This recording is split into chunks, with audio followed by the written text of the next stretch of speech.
그러면 제가 여러분에게 좀 드리고 싶은 내용이 굉장히 좀 많이 있습니다. 예를 들면 이제 근본의 그 핵심적인 내용부터 시작해서 어떻게 진행됐고 교재를 어떻게 활용하고 이런 내용들이 너무 많은데 제가 좀 굳이 제안하고 싶은 거는 여러분들이 반짝 이렇게 이거 듣고 좋으니까 이제 조금 더 들어보자 이 정도 마음이 아니고 이제 실제로 이 복음으로 전 세계가 살아나고 있는 것들이 정말로 맞다 그러면 조금 더 깊이 알고 싶고 조금 더 이제 이렇게 더 깊이 이렇게 들어가고 싶으시면 사실 저희가 매주 저는 이 MKMT에 그냥 그 옆에 있는 사람입니다.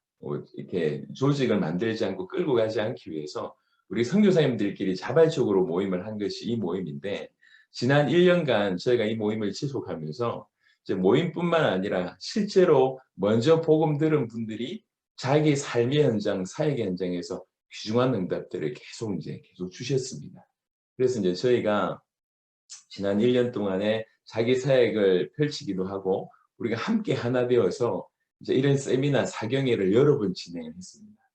이제 엊그제 같은 경우는 저 혼자 했는데 이 선교사님들이 같이 어떤 분들은 몇 강을 맡고 어떤 분들은 몇 강을 맡고 이렇게 해서 이렇게 사역을 하다 보니까 이분들에게도 메시지가 정리가 됐을 뿐만 아니라 이분들의 사역의 현장에 참으로 귀중한 일들을 많이 일어나고 있습니다. 여러분들이 들으면 너무너무 좋을 만한 그런 일들이 많이 일어나고 있고요. 또 이 자리에서 저희가 그동안 뭘 해왔냐면 해외 제자들을 한 분씩 한 분씩 불렀어요. 그래서 이제 예를 들면 인도에서 사역하시는 목사님, 라비 목사님 불러서 라비 목사님께서 이제 어떻게 인도를 받았는지를 얘기하고 그리고 질의응답을 하고 저기 아프리카의 목사님 불러가지고 질의응답하고 그러니까 전 세계에 있는 해외 제자들을 실제로 불러가지고 그들이 이 복음으로 그들의 나라를 어떻게 살렸는지를 충분히 얘기하고 또 그 부분에 궁금한 부분들을 이렇게 또 나누고 이런 것들이 이 모임이 계속 진행이 됐었습니다. 그래서 가능하시면 일단 우리 굳이 표현을 선배라고 표현하겠습니다. 먼저 1년 전에 들어오셨으니까 선배 목사님께서 좀 책임감을 가져주셔서 이제 우리가 지금 12강을 나눴기 때문에 한 주에 한 강의씩을 하시되 한 번 더 하시되 이제 강의 내용뿐만 아니라 이 복음으로 우리에게 무슨 일이 나에게 우리 현장에서 무슨 일이 있었는지를 좀 풀어내시면 이분들이 지금 우리 새로 오신 분들이 당신의 사역에서 뭔가를 풀어내실 때 충분히 도움이 되지 않을까 생각을 해서 다음 주부터는 그 시간을 또 좀 가졌으면 좋겠고 그래서 그 시간 갖고 해외 제자들을 같이 연결하든지 아니면 당분간은 그 시간만 갖고 그 시간 이후에 또 우리가 연결됐던 해외 제자들을 초청하든지 해서 이제 새로 오신 분들이 같이 이렇게 자연스럽게 녹아질 수 있는 그런 부분들을 했으면 좋겠다 이런 생각이 듭니다. 그러면 이제 이 성경의 복음이 구체적으로 적용되는 부분들은 제가 제 인생에 있었던 짤막한 부분이 아니라 아주 다양한 형태로 이제 좀 표현되고 증거되리라고 생각을 하고 저는 오늘 조금 더 깊은 내용과 어떻게 지금 100개국까지 확전됐는지에 대한 얘기 그리고 교재를 어떻게 사용하면 되는지에 대한 얘기를 시간 되는 대로 1시간 반 넘지 않도록 하도록 하겠습니다. 자, 먼저는 우리 누가복음 10장 한번 보겠습니다.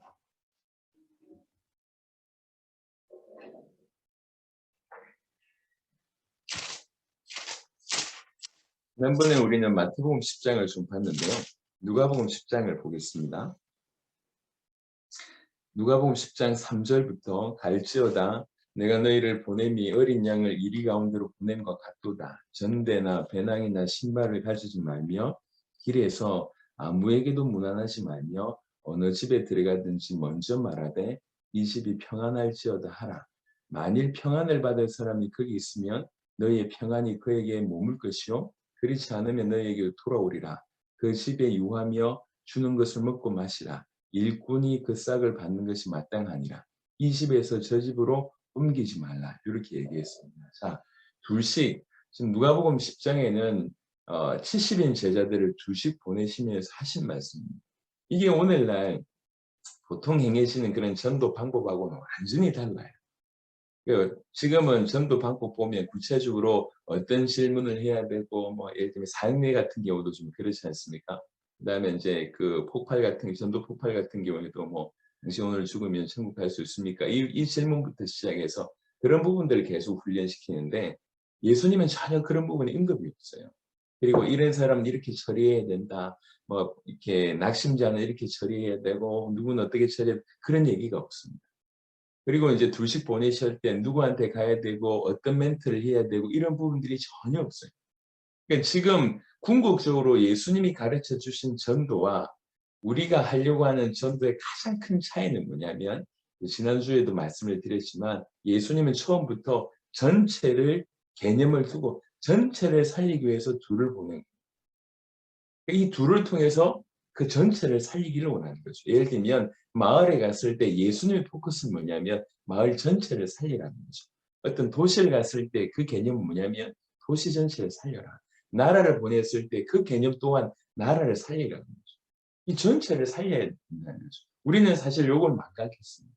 어떻게든 한 명을 복음을 전해서 설득을 하든지 협박을 하든지 해서 여튼 영접 기도를 시키게 만들고 영접 기도 한 사람은 어떻게든 교회를 데리고 오려고 하거나 아니면 자기 단체에 끌어들이고 하거나 이런 부분으로 우리가 많이 이렇게 익숙해져 있습니다. 그러다 보니까 저 전체를 어떻게 살리지? 이런 생각을 못하는 거죠. 그러니까 이런 접근이 가장 큰 차이가 있었다고 볼 수가 있습니다. 우리는 교회가 너무 이렇게 찢어져 있다 보니까 이제 땅 따먹기처럼 어떻게든 이렇게 내 땅, 내 이렇게 요런 개념만 생각하다 보니까 주님이 복음 전해로 보내셨을 때 이걸 생각을 못하는 거예요. 한 영혼이 중요합니다. 지금 한 영혼이 중요하지 않다고 제가 하는 얘기가 아닙니다. 한 영혼이 중요합니다. 하지만 하나님께서 우리에게 맡겨주신 것은 전 세계입니다. 전 세계를 살리라고 우리를 보내신 것입니다. 그러면 이 둘이 이제 그 마을을 갔을 때 이 둘이 마을 전체를 어떻게 살리냐는 거죠. 여기서부터 우리가 해야 될 질문입니다. 어떻게 하면 마을을 살릴까라고 얘기할 때 하나님께서는 준비하셨다는 거죠. 마태복음 28장처럼 하나님께서는 그 마을 살릴 수 있는 제자를 준비하셨습니다. 마태복음 10장에서는 그 제자를 표현할 때 합당한 자라고 하는 표현을 썼고요. 누가복음 10장은 6절을 보니까 만일 평안을 받을 사람이라고 하는 표현을 썼습니다. 평안을 받을 사람. 이게 키입니다. 왜 그러냐면 이 평안을 받을 사람이 이제 이 제자들을 받아들였지 않습니까? 그러면 그 집에서 유하고 딴 집으로 가지 말라는 거죠. 왜 그러냐? 이 사람이 키라는 거죠. 이 사람을 키우고 이 사람을 성장시키고 이 사람에게 올바른 복음의 빛이 전달됐을 때 사실 결국 그 마을 전체를 살릴 사람은 이 사람이기 때문에 그런 거죠. 이 사람이기 때문에. 그래서 우리가 마태복음 10장, 누가복음 10장은 전도적인 관점에서는 굉장히 유심하게 보셔야 됩니다. 제가 알기로는 예수님께서 삶으로 전도를 가르치신 것은 성경 전체, 마태복음 사복음서 전체를 통해서 드러납니다. 삶을 통해서 어떻게 전도하시는지. 하지만 이렇게 전도해라라고 직접 가르쳐 주신 것은 누가복음 10장, 마태복음 10장의 가장 선명합니다. 둘을 12제자를 보내고 70일 보내면서 이렇게 해라 라고 구체적으로 전도를 가르쳐 주신 부분들이 그 두 본문이 가장 중요합니다. 그러니까 그 두 본문이 전도를 하려고 할 때는 두 본문을 유심하게 묵상하시고 우리의 것으로 만드셔야 됩니다. 물론 그 안에는 사도들에게는 허락하신 특권이 있습니다. 예컨대 병자들을 낫게 하거나 죽은 자를 살리거나 이런 것들은 이제 우리에게는 그런 부분들이 없습니다. 하지만 어떤 그 특별한 상황에 하나님께서 그걸 주신 것이지 이게 절대적인 요소가 아닙니다. 그분들에게는 그런 능력이 있었고 우리는 그런 능력이 없다 할지라도 원리는 같다는 거죠. 똑같은 원리입니다. 틀림없이 그 마을에, 그 지역에, 그 마을 전체를 살리기 위해서 하나님께서 중요한 제자를 허락하셨다는 거죠. 이게 첫 번째 키입니다. 두 번째는 뭐냐면 그러면 그 제자를 어떻게 찾냐는 거죠. 어떻게 그 제자를 찾냐? 그게 지금 중요한 거지 않습니까? 그 제자들은 희한하게 딱 복음에만 반응을 보입니다. 이게 제가 지금 전 세계에서 확인한 바인데요. 그 제자는 하나님이 준비하셨습니다. 어떻게 보면 하나님께서 보호하셨습니다. 이 제자들은 하나님께서 여러 가지로 마음을 움직이시고 준비케 하십니다. 그런데 이 제자들에게 선명한 복음이 딱 한번 들려지지 않습니까? 선명한 복음이 들려지는 그 순간부터 반응을 온몸으로 반응을 내가 그토록 찾던 거예요. 제가 이제 아프리카를 지금 리드하고 있는 분이 카쿠라고 하는 분이세요. 코트 디부아루 목사님이신데 이분은 유럽에 가서 공부를 한 10년 정도 하신 엘리트입니다. 그리고 이제 아프리카 사람 같지가 않아요. 대화를 해보면 굉장히 수준이 있습니다. 근데 이분이 이제 유럽에 가서 공부를 하고 다시 코트 디부아로 돌아와서 대부분 친구들이 다 목회자들이니까 계속 얘기했습니다. 야, 이건 아니지 않냐? 이렇게 막 이렇게 신비한 거 막 쫓아다니고 막 이렇게 구제만 하고 그렇게 다 좋은 거지만 이건 아니지 않냐? 이건 아니다. 이건 아니다. 이건 아니다. 예언을 하고 하면서 결국 이제 자기 유익을 구하는 아프리카에 이제 이렇게 우리가 생각하는 수준보다 훨씬 다양하고 좀 심각한 상태들이 사실은 굉장히 많습니다. 그래서 가는 곳마다 이건 하나님의 뜻이 아니다. 이건 성경 그대로가 아니지 않냐. 계속 얘기를 해요. 그러면 그 친구 목사님들이 그 얘기를 들었던 목사님은 얘기하는 그럼 뭐 어떻게 해야 되는데? 뭐가 성경적인데? 어떻게 해야 되냐고 이제 되레 질문을 했다고 합니다. 그러니까 이 목사님 그게 답답한 이제 저를 처음 만났을 때 이분이 하는 얘기였어요. 아닌 게 저게 아닌 건 알았다. 저게 틀린 건 알았다. 그런데 뭐가 맞는지를 몰라. 이 사람의 고민인 거예요. 이게 아니라는 건 아는데 이게 분명히 성경 그대로가 아니고 성경적이 아니라는 건 다 알겠는데 그래서 마음에 너무 힘들었는데 중요한 건 아니라는 건 알지만 뭐가 답인지는 난 몰랐다. 근데 1시간 메시지를 딱 전하니까 그냥 정리가 쫙 되는 거예요. 이거다. 이거면 아프리카를 살릴 수 있고 이거면 이 코트 디부아를 살릴 수 있다. 이게 내가 찾던 것이다. 라고 얘기합니다. 여러분 제자는 하나님께서 전체를 살리기 위해서 요소요소에 제자를 숨겨두셨습니다. 마태복음 13장의 표현으로 얘기하자면 옥토가 숨겨져 있습니다. 그 옥토는 딱 복음에만 반응합니다. 복음에만 반응합니다. 그래서 우리가 복음을 전해야 될 여러 가지 이유 중에 하나도 뭐냐면 그러니까 이제 여러분 옥토인지 어떻게 알 수 있습니까? 씨 뿌려봐야 알 수 있지 않습니까? 씨를 뿌려봐야지 열매를 알 수 있지 않습니까? 똑같은 원리입니다. 그래서 복음에만 반응을 봅니다. 그래서 제가 해외 제자회를 가면 이제 이렇게 어디를 가든지 말씀을 전해서 제자를 찾습니다. 그러니까 이제 이 사람이 능력이 되니까 경제가 되니까 배경이 되니까를 생각하지 않고 제자는 복음을 전해봐야지. 그래서 예를 들면 저희가 100명씩 500명씩 이렇게 사람들이 모이면 계속 복음을 깊이 풀어냅니다. 물론 이제 그 주최하신 분들이 허락하시는 어떤 그런 시간에 1시간만 주면 그 1시간 안에 3일 주시면 3일 안에 일주일 주시면 일주일 안에 저녁 시간만 주시면 저녁 시간 안에 예를 들면 뭐 주일날 예배만 허락하시면 그 예배 안에 신방해서 해야 된다고 하면 신방을 통해서 아주 다양한 형태를 통해서 복음을 전합니다.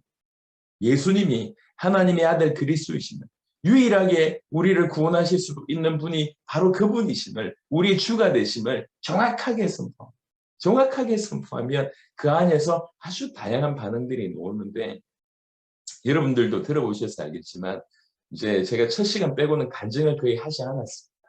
특별한 케이스 빼면. 그러니까 해외에 나가서도 그렇습니다. 해외에 나가서도 겨우 간증하지 않습니다. 그냥 성경을 통해서 계속 복음만 쏟아내요. 그러면 양심 있는 분들은 예외 없이 은혜를 받습니다. 그리고 또 어떤 분들은 큰 눈물을 흘리기도 하고 도전을 받기도 합니다. 어떤 경우에 지난번에 콩고에 갔을 때 메시지를 전하는데 이 자매 여자분이 여자 목사님인지 모르겠는데 계속 끄이끄이 묻는 거예요. 끄이끄이 양심에 하나님께서 막 은혜를 주시기 시작해요. 여러분 충격을 받고 도전받고 은혜를 받는데 우리는 사실은 뭘 보냐면 도전을 받고 충격받는 부분들이 어떻게 보면 양심적이다고 생각합니다. 하지만 우리가 뭘 보냐면 우리가 빠져나왔을 때 이 땅에서 생명 걸고 끝까지 이 복음을 전해서 이 나라 살릴 사람. 그게 이제 우리가 찾는 유일한 제자의 기준입니다. 그러니까 그걸로 보는 겁니다.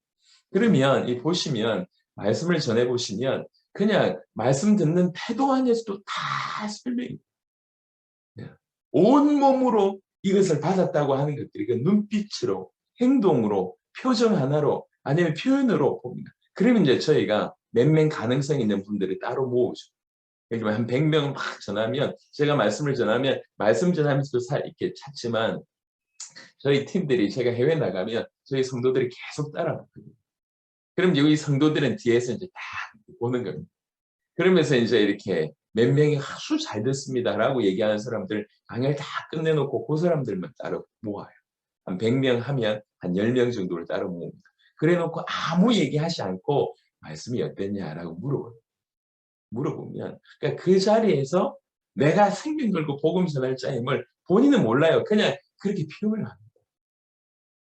내가 일평생 찾던 거였습니다. 이런 표현. 정말 이거라면 우리나라를 살릴 수 있겠습니다라고 하는 표현. 그냥 만국 공통어입니다. 전 세계 어딜 가도 제자는 그렇게 딱 표현해요. 그래서 진실로 우리가 이제 성경의 전도라고 얘기하는 것은 단순한 교회 부흥이 아니라 우리 단체의 성장이 아니라 내가 경쟁의 우위에 서는 것이 아니라 정말 세계복음화 전체 세계복음화를 감당하기 위해서는 이 땅을 살려야 된다. 이 지역을 살려야 된다는 거죠. 혹시 그 제자가 우리 교회에 안 올 수도 있습니다. 상관없습니다. 그 제자가 우리 단체에 안 속할 수 있습니다. 상관없습니다. 우리가 열린 마음으로 이 땅을 살리기 위해서는 제자를 찾아야 된다는 거죠. 그래서 우리는 우리 안에 있는 사람을 단속하거나 우리 안에 있는 사람을 깨우려고 하는 이것만 하지 우리 눈을 열어서 밭에 있는 99%를 놓치는 경우들이 너무 많습니다. 이 99% 안에 하나님께서 준비하신 제자가 숨어 있다는 거죠. 그래서 제자는 찾는 것이라고 제가 표현을 합니다. 제자는 우리가 만들어내는 게 아니라 원석을 찾아서 그 원석을 만드는 것이죠. 원석은 찾아야 됩니다.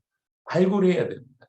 그러니까 제자는 찾는 것입니다. 이렇게 이제 전 세계에 가보니까 그러니까 복음으로만 이 제자가 찾아졌습니다. 이게 이제 첫 번째고요. 그래서 어떻게든지 복음에 노출될 수 있도록 우리가 도전을 해보는 것입니다.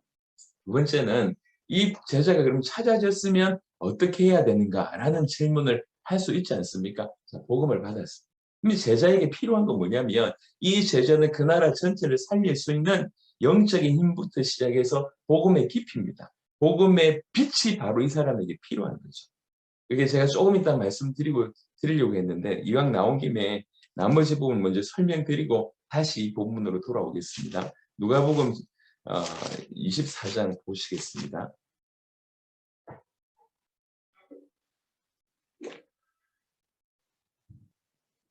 누가복음 24장 지난번에 제가 언급을 드렸는데요. 44절에 또 이르시되 내가 너희와 함께 있을 때에 너희에게 말한 바 곧 모세의 율법과 선지자의 글과 시편의 나를 가리켜 기록된 모든 것이 이루어져야 하리라 한 말이 이것이라 하시고 여러분 이 말씀을 잘 묵상을 해보시면요. 예수님께서 제자들 하고 있을 때 뭘 했는지를 알 수 있는 부분입니다. 제자들 하고 있을 때 예수님께서 모세의 율법과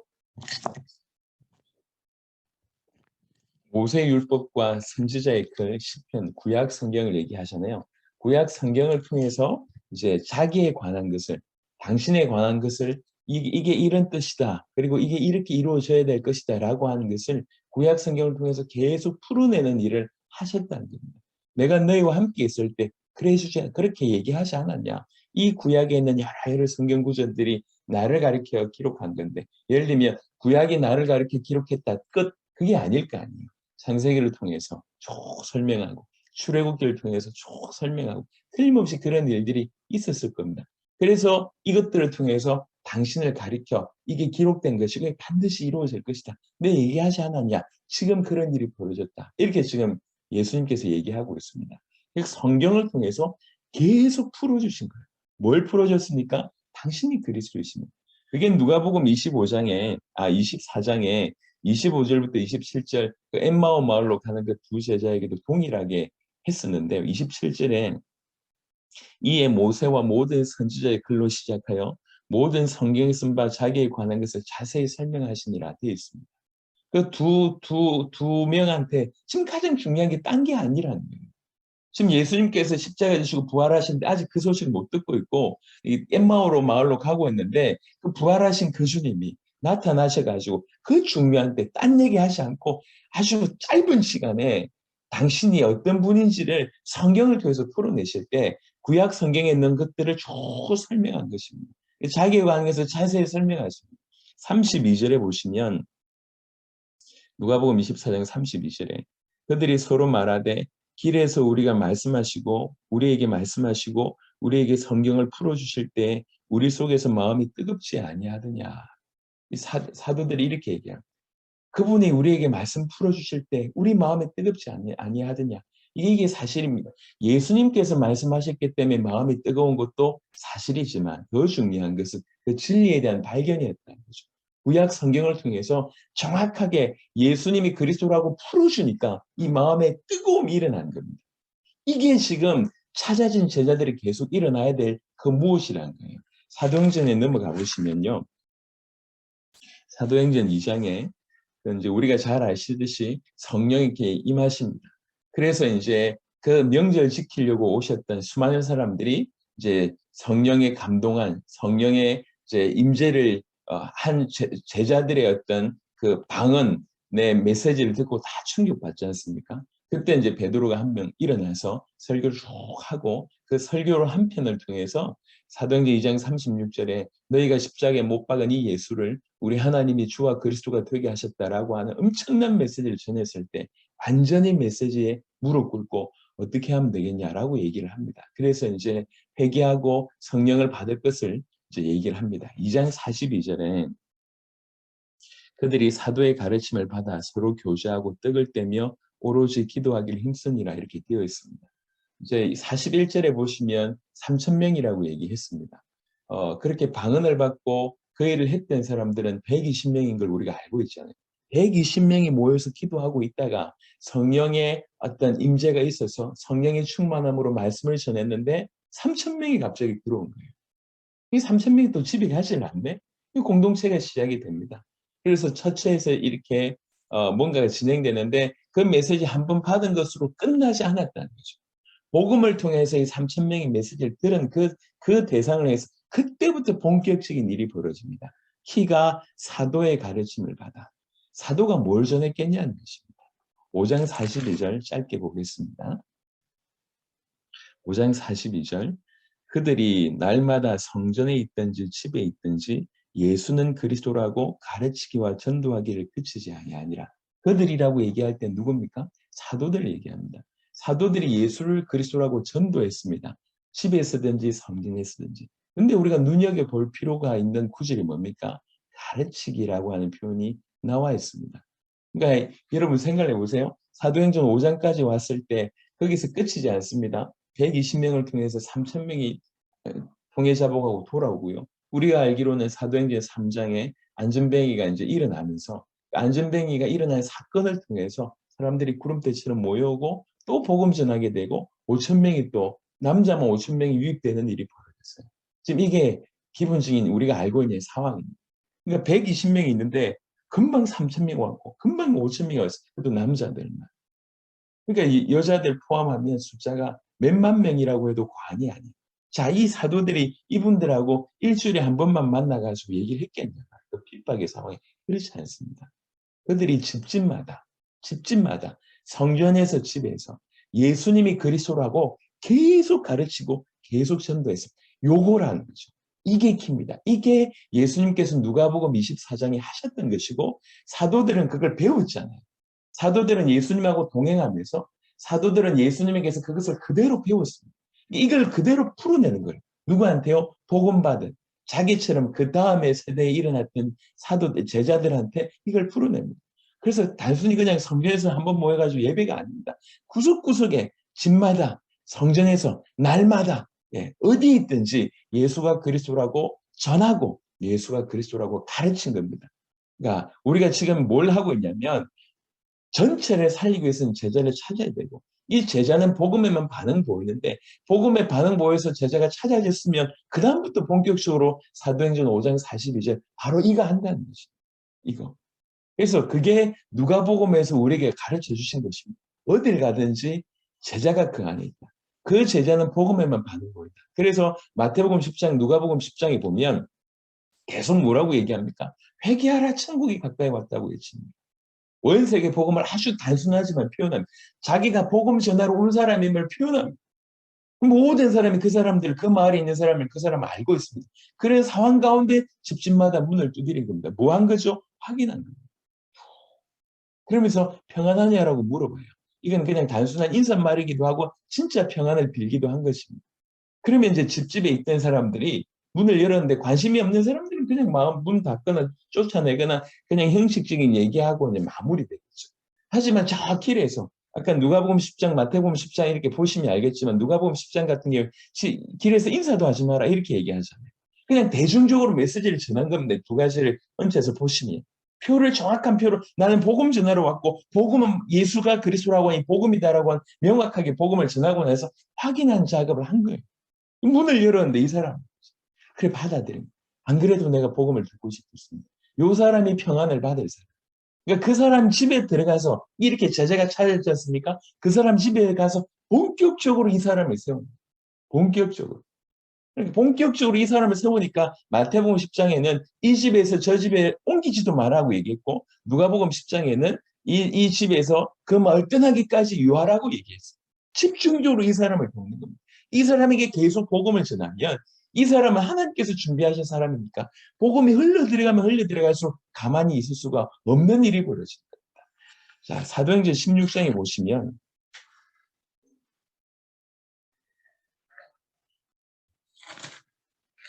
사도행전 16장 13절부터 보시면 안식일에 우리가 기도할 곳이 있을까요? 문밖 강가에 나가 거기 앉아서 모인 여자들에게 말하는데 두아디라 시에 있는 자색 옷감 장사로서 하나님을 섬기는 루디아라 하는 한 여자가 말을 듣고 있을 때 주께서 그 마음을 열어 바울의 말을 따르게 하신지라.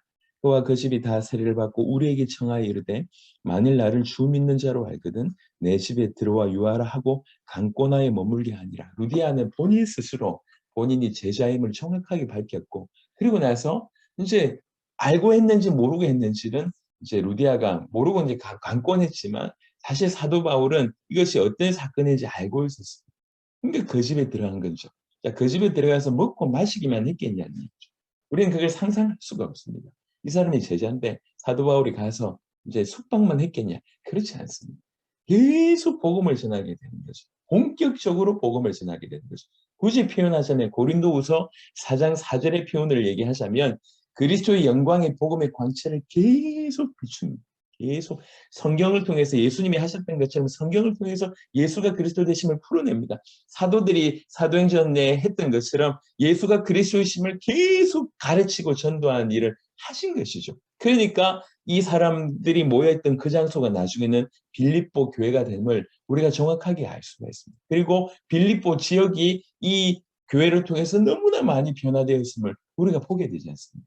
사도행전 17장에 보시면 6절에 사도행전 17장 6절에 발견하지 못함에 야손과 및 형제들 끌고 업장들 앞에 가서 소리질러 이르되 천하를 어지럽게 하던 이 사람들이 여기도 이름에 야손이 그들을 맞아들였도다. 야손이라고 하는 제자가 그들을 자기 집에 맞아들였다는 거죠. 이 안에서부터 역사가 일어납니다. 그래서 결국 그 집을 통해서 세워진 게 데살로니가 교회고 우리가 데살로니가 전서를 읽어보시면 알겠지만 굉장히 믿음의 소문이 나 있는 정말 많은 사람들의 본이 되는 그런 교회가 됐지 않습니까? 어떻게 이런 일이 벌어졌습니까? 복음 전하는 바울과 하나님께서 예비하신 야손과의 만남이 끝이었고요. 이렇게 복음으로 발견된 야손의 집에 들어가서 본격적으로 복음을 풀어내니까 이 야손이 성장하기 시작합니다. 이 바울이 빠져나와도 야손 중심으로 교회가 세워지게 되고 그 교회 하나를 통해서 데살로니가 지역 전체가 사는 일이 벌어집니다. 사도행전 18장에 가시면 3절의 생업이 같음으로 함께 살며 일을 하니 그 생업은 천박을 만드는 것이니라. 바울과 이제 브리스가 부부의 만남입니다. 그리고 같이 살면서 바울에게 있던 중요한 내용들이 이제 전달되게 됩니다. 우리가 이 배경으로 고린도 교회가 썼음을 알게 되고요. 이제 이렇게 브리스가 부부뿐만 아니라 조금 전에 언급했던 사람들이 정말 로마 복음만 하는데 굉장히 귀중하게 쓰임 받았음을 알게 됩니다. 교회를 세웠고 지역을 바꿨고 거기에서 멈추지 않고 예를 들면 브리스가 부부 같은 경우는 바울을 계속 쫓아다니면서 에베소 사역도 하고 또 로마에서도 사역을 하고 로마 복음화하는데 아주 중요한 역할들을 하게 되지 않습니까? 이게 키였습니다. 예. 짧은 시간에 계속 교회를 세우고 지역을 변화시키는 이런 일들이 지금 계속 벌어지고 있는데 이게 성경에서만 벌어지는 것이 아니라 지금 전 세계에서 벌어지고 있는 일들이 딱 이와 같습니다. 그래서 저희가 근데 지금 제가 쉽게 원리로 지금 간단하게 말씀을 드렸습니다. 예수님께서는 둘을 보낼 때 몇 명 끌고 와, 요게 포인트가 아니었어요. 그냥 가서 단체 하나 만들어, 조직 하나 만들어, 교회 하나 세워, 이게 아니었어요. 처음부터 예수님께서는 전 세계를 살리기를 원하셨고 전 세계를 살리기 위해서 전도를 우리에게 가르쳐 주신 거죠. 근데 우리가 망각한 것은 이 전 세계라고 하는 거죠. 전체라고 하는 거죠. 마을을 보낼 때는 어떻게 마을 전체를 살릴까를 고민하면서 전도하는 것이 올바른데 어느새 우리는 이걸 잃어버렸어요. 그래서 우리가 왜 제자를 찾아야 됩니까? 라고 얘기할 때 그 제자를 통해서 전체를 살릴 것이기 때문에 그런 것입니다. 이 제자가 또 다른 제자를 찾고 이 제자가 또 다른 제자를 찾으면서 결국은 마을이 그 도시가 살아나게 되는 이것을 우리 주님께서 말씀하셨어요. 제자 전체를 살리기 위해서는 제자를 찾는 것이다. 그 제자를 찾는 유일한 길은 복음을 전하는 것이다. 복음에만 반응. 그래서 복음에만 반응 보이는 이 제자가 찾아졌을 때 그다음 본격적으로 복음으로 이 사람을 깊이 세우는 것입니다. 그래서 평안을 받을 사람들에게 들어가서 복음을 깊이 세우는 요거를 이제 쿠바에서는 이제 요 표현을 저희가 그냥 성경 공부 이렇게 표현을 하는데 성경 공부라고 얘기하기에는 너무 이 단어가 약간 아쉬운 거예요. 그래서 이제 쿠바에서 표현한 게 뭐냐면 그럼 요거를 평화의 집이라고 하자. 평안을 받을 사람을 찾아서 굳이 말하면 제자를 찾아서 이 제자 중심으로 깊이 예수가 그리스도이심을 풀어내는 것을 평화의 집이라고 하자. 이렇게 이제 쿠바에서 먼저 이 용어를 썼습니다.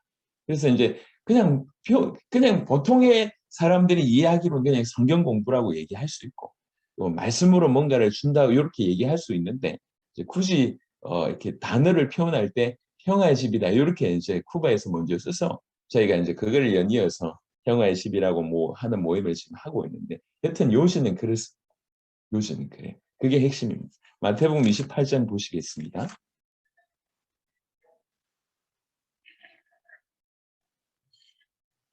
마태복음 28장에 제가 조금 전에 설명했던 그 부분을 들고 마태복음 28장 19절, 18절부터 보시면 예수께서 나와 말씀하여 이르시되 하늘과 땅의 모든 권세를 내게 주셨으니 그러므로 너희는 가서 모든 민족을 삼아 모든 민족을 제자로 삼아라고 얘기를 합니다. 모든 민족으로 제자를 삼아 아시겠죠? 그리고 아버지와 아들과 성령의 이름으로 세례를 베풀고 이건 단순한 예식을 베풀라고 하는 게 아니라 진실로 올바로 믿게 하고 그 다음에 그리스도와 연합되게 하는 어떤 그런 부분들 총체적으로 좀 설명을 한다고 볼 수 있고요. 그 다음에 거기서 그쳐지지 않고 내가 너에게 분부한 모든 것을 가르쳐 지키게 하라라고 얘기하고 있습니다. 여기는 그냥 행위에 대한 얘기를 하는 게 아닌가. 그것도 포함되지만 예수 믿는 자는 이래야 됩니다. 저래야 됩니다. 물론 그것도 포함되지만 그것은 한 부분인 것 같아요. 진짜 가르쳐야 될 게 뭡니까? 성경을 가르쳐야 되죠. 성경을 통해서 예수님이 어떤 분이신지를 가르치는 것이 진짜 가르치는 것입니다. 예수님이 그걸 바로 누가복음 24장에 본인이 그 얘기를 하신 것입니다. 그러니까 진실로 예수님을 그리스도로 믿게 됐을 때 뭘 해야 되고 뭘 하지 말아야 되고는 당연히 성령께서 우리에게 깨닫게 하시고 인도하신 것이 당연하다고 생각합니다. 그래서 마태복음 28장에 사실 이렇게 다 얘기해 놓으신 거예요. 이 얘기해 놓으셨는데 우리가 우리 입장으로 해석하다 보니까 이걸 많이 놓쳤습니다. 그러니까 요거를 지금 제가 마태복음 10장, 누가복음 10장을 통해서 이렇게 먼저 정리를 해드리고 다시 마태복음 28장을 이렇게 보신 겁니다. 자, 사도행전 17장에 사도 바울이 어떻게 했는지를 조금 볼 수 있는 아주 중요한 대목입니다. 사도행전 17장에 마태복음 28장 18절 20절을 어떻게 구현했는가. 그럼 우리가 우리의 사회 현장에서 어떻게 구현하면 되는가라고 얘기할 때 사도행전 17장은 굉장히 중요한 우리에게 힌트를 줍니다. 17장 2절부터 보면 바울이 자기의 관례대로 그들에게로 들어가서 새 안식일에 성경을 가지고 강론합니다. 어느 곳에 지금 처음 들어가는 곳입니다. 처음 들어가는데 회당 중심으로 사역을 합니다. 회당에 들어가서 그래도 하나님 믿는 사람들이 이제 있는데 들을 사람이 있지 않습니까? 그들에게 새 안식일에 성경을 가지고 강론합니다. 딴 게 아니라 성경 자체. 이때의 성경은 구약 성경이겠죠. 구약 성경을 가지고 강론하면서 뭐라고 얘기하냐면 3절에 뜻을 풀어 이렇게 되어 있습니다. 아까 우리 누가복음 24장의 뜻을 풀어가 무슨 단어인지를 우리가 살펴봤습니다. 뜻을 푼다는 것은 성경의 기록의 목적대로 밝힌다는 거예요. 성경을 통해서 내 생각을 얘기하거나 성경을 통해서 내가 경험한 걸 얘기하거나 성경을 통해서 내가 발견한 이게 올바른 것인지도 알지도 못하고 그냥 이렇게 표현하거나 아니면 뭔가 계시라고 얘기하면서 이상한 걸 얘기하는 것이 그게 뜻을 푸는 게 아닙니다. 성경을 뜻을 푸는 것은 성경 기록의 목적에 맞게끔 뜻을 푸는 것입니다. 요한복음 20장 31절의 성경 기록의 목적입니다. 예수께서 하나님의 아들 그리스도이심을 너희로 하여금 믿게 하기 위해서 이 성경이 기록됐다고 얘기합니다. 누가복음 24장 뜻을 풀었던 구체적인 예가 나옵니다. 그것처럼 뜻을 풀었다는 거죠. 성경을 통해서. 어떻게 뜻을 풀었는가? 그 다음에 나옵니다. 그리스도가 해를 받고 죽은 자 가운데서 다시 살아나야 할 것을 증언하고 성경을 통해서 먼저 그리스도를 증언합니다. 중요합니다. 성경을 통해서 그리스도가 어떤 분인지를 증언합니다. 우리가 놓친 부분이 뭐냐면 우리는 사실 이걸 놓쳤습니다. 우리는 수많은 교회 성도들과 불신자들에게 얘기할 때 그리스도가 어떤 분인지를 설명을 할 수도 없고 하지도 못했습니다. 그냥 통체적으로 예수 그리스도 이렇게 계속 전해왔다는 것이죠. 그리스도에 대한 증언이 필요합니다. 그리스도를 증언하는데 뭐라고 얘기했냐면 그리스도가 해를 받고 죽은 자 가운데서 다시 살아야 할 것을 구약 성경을 통해서 증언했습니다. 우리는 지금 이것이 너무 당연하다고 생각하는데 그때 당시에 이것은 굉장히 파격적인 것입니다. 우리가 알고 있는 상식으로 그때 당시에는 메시아의 관이 완전히 달랐잖아요. 엄청난 정치적인 지도자, 다윗과 같은 그런 왕의 개념, 이 엄청난 이 여러 가지 열방 가운데서도 자기 민족을 건져내고 자기 민족을 가장 강력하게 세울 그런 의미로서의 다윗과 같은 굳이 얘기하자면 다윗과 같은 그런 강력한 힘을 가진 그런 메시아로 알고 있었습니다. 거의 대부분이. 그런 바탕에 동일한 그들이 쓰고 있는 동일한 성경을 들고 그렇지 않다. 라고 얘기하면서 그리스도는 우리를 위해서 대신 죽으셔야 된다. 해를 받으셔야 된다. 그리고 그는 우리를 위하여 그리고 당신이 하나님이라고 하는 정도로 반드시 부활하셔야 됨을 구약 성경을 들고 그들이 성경을 통해서 메시아의 상을 이렇게 알고 있었는데 오히려 동일한 성경을 들고 그리스도를 증언하되 그리스도가 해를 받고 죽어야 되고 죽은 자 가운데서 다시 살아나야 될 것을 성경을 통해서 증언했다는 거예요.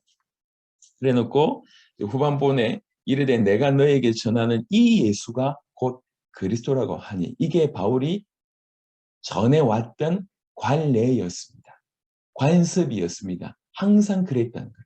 항상. 그러니까 항상 어딜 가든지 그리스도를 먼저 드러내 그리스도가 어떤 분인지를 먼저 설명하고 성경을 통해서 그리스도를 증언하고 내가 너에게 전한 이 예수가 그리스도다라고 얘기하는 이거는 그때의 메시지가 아닙니다. 그때의 메시지가 아니라 지금 망고불변한 메시지가 바로 이겁니다. 사실 여러분 표현을 달리해서 그렇지 전 세계 종교는 결국 누가 메시아냐 누가 구원자냐 그 정관 그 싸움이지 않습니까? 마호메시다 아니면 부처다 결국 우리를 구원할 수 있는 이렇게 그 분이 누구냐 그게 전 세계적인 종교의 싸움 아닙니까? 그러니까 구원자라고 얘기할 때 엄밀하게 얘기하면 바로 메시아라고 하는 부분인데 누가 메시아냐라고 하는 싸움이라고 해도 과언이 아닙니다. 근데 성경은 분명히 예수님이 메시아라고 얘기하고 있습니다. 메시아를 정확하게 증언하고 예수가 바로 메시아다. 예수가 왜 메시아냐? 약속을 그대로 이루신 분이다. 그분이 십자가 부활로 인생의 모든 문제를 해결하신 분이기 때문에 이분이 약속하신 메시아가 맞다. 이게 사도 바울의 전했던 전도의 방법이었고 항상 하던 관습이었습니다. 항상. 이렇게 메시지를 딱 전했지 않습니까? 요 메시지를 듣고 사도행전 17장에 누가 등장하냐? 야손이 등장. 야손이 등장하니까 그 야손의 집으로 들어간다. 그러니까 본격적으로 야손을 세웁니다. 그래놓고 빠져나옵니다. 짧은 시간이지만 그래놓고 빠져나오니까 핍박이 있음에도 불구하고 데살로니가 교회가 있습니다. 사도행전 17장에 핍박이 있음을 우리가 알고 있지 않습니까? 근데 그 핍박이 있음에도 불구하고 핍박을 뚫고 교회를 세우고 엄청난 데살로니가를 살려내는 놀라운 일들이 일어났습니다. 이게 우리가 지금 원리 얘기한 것이 아니라 원리뿐만 아니라 실제로 그대로 진행됐던 케이스들이라는 거죠. 마태복음 28장을 예수님께서 주셨고 사도들은 그렇게 했고 특별히 사도 바울을 통해서 명확하게 이것이 드러났습니다. 그래서 이제 성경의 전도라고 얘기할 때 이 부분을 여러분들은 숙지하시길 바랍니다. 그래서 제가 어떻게든 이제 성경을 통해서 이제 예수가 그리스도 되심을 드러내기 위해서 제가 이제 전도 현장, 세계복음화 현장에서 글을 정리하기 시작을 한 겁니다. 12강이 그런 의도로 나왔습니다. 어떻게 짧은 시간에 성경을 통해서 예수가 그리스도이심을 설명할까? 그래서 할 수만 있다면 할 수만 있다면 그냥 성경 구절만 그대로 적어놓은 할 수만 있다. 짧은 시간에 성경을 통해서 메시아임을 확인하기 위해서. 그래서 그리고 이제 27강은요. 12강의 의도는 뭐였냐면 짧은 시간에 제자의 가능성이 있는 사람, 복음을 노출해서 빨리 제자를 찾을 수 있거나 제자를 키울 수 있는 이런 각도로 제가 생각한 게 12강이고요. 27강은 뭐냐면 27강은 이 제자가 복음을 받아서 풀어낼 때에 자기 교회에서 풀어내든지 자기 알고 있는 사람하고 풀어내든지 풀어낼 때에 이 대상이 교인일 수도 있지만 전혀 교회 안 다닌 사람일 수도 있고 불신자가 낙심자거나 뭐 우상숭배하는 사람들도 있을 수 있지 않습니까? 그분들에게 풀어낼 수 있도록 조금 이제 이렇게 조금 평신도적인 입장에서 조금 12강을 조금 더 디테일하게 하면서 좀 더 이제 이렇게 넓게 다룬 것이 27강의 내용입니다.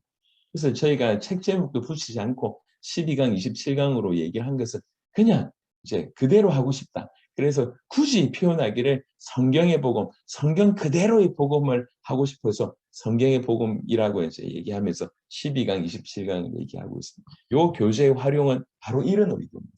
짧은 시간에 이 사람의 제자의 반응을 보면 짧은 시간에 뭐 이렇게 하루 만에도 다룰 수 있고 이틀 만에도 다룰 수 있고 그리고 나서 이제 이 제자가 이제 자기 사역의 현장에서 풀어냈을 때는 이렇게 한 강의씩 좀 진행하도록 얘기를 했습니다.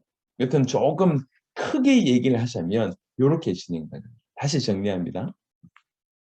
예수님께서 우리에게 성경 통해서 이제 전도를 얘기하실 때 우리가 놓쳤던 우리 주님과 우리가 놓쳤던 가장 큰 괴리는 뭐냐면 전체를 살리겠다는 거.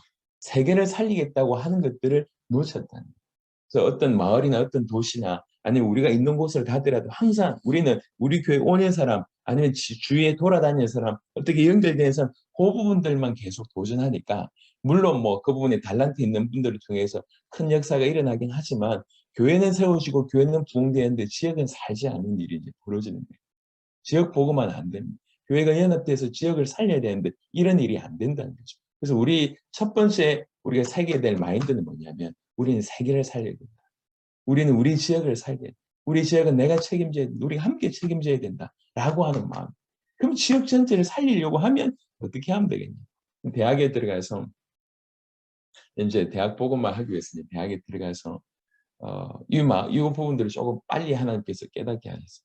어떻게 하면 이 대학 전체를 살릴 수 있을까? 어떻게 하면 이 대학에 있는 영혼들을 복음 전할 수 있을까? 이런 시도들을 계속 하는 중에 이제 뭐 정오 찬양을 통해서 복음을 전하기도 하고 뭐 다양하게 복음을 전하는 중에 하나님께서 몇몇 분을 찾게 만드셨고 그래서 그들과 이제 공동체를 이루면서 해왔는데 열 몇 명 공동체 생활을 이렇게 했었습니다. 대학 다닐 때.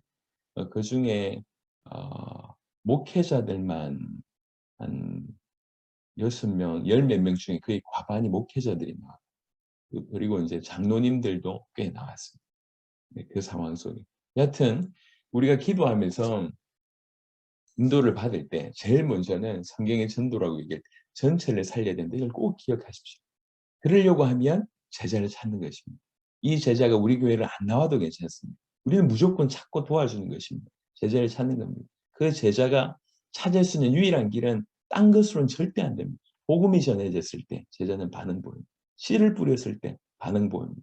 복음이 전해졌을 때. 그러니까 이 제자가 그렇게 찾아졌다. 그럼 어떻게 하면 되냐? 그때부터는 본격적으로 이 제자가 복음에 깊은 뿌리 내릴 수 있도록 지속적으로 성경을 통해서 복음을 깊이 풀어내는 거죠.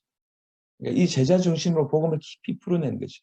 그런데 보통은 이 제자 한 명 중심으로 복음을 풀어내면 이 제자는 가만히 있지를 못해요.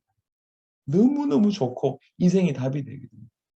그러면 이렇게 제가 만약에 말씀 전하러 간다 그러면 이분은 이런 얘기를 보통 하게 됩니다. 목사님, 다른 사람 좀 데려오면 안 됩니까?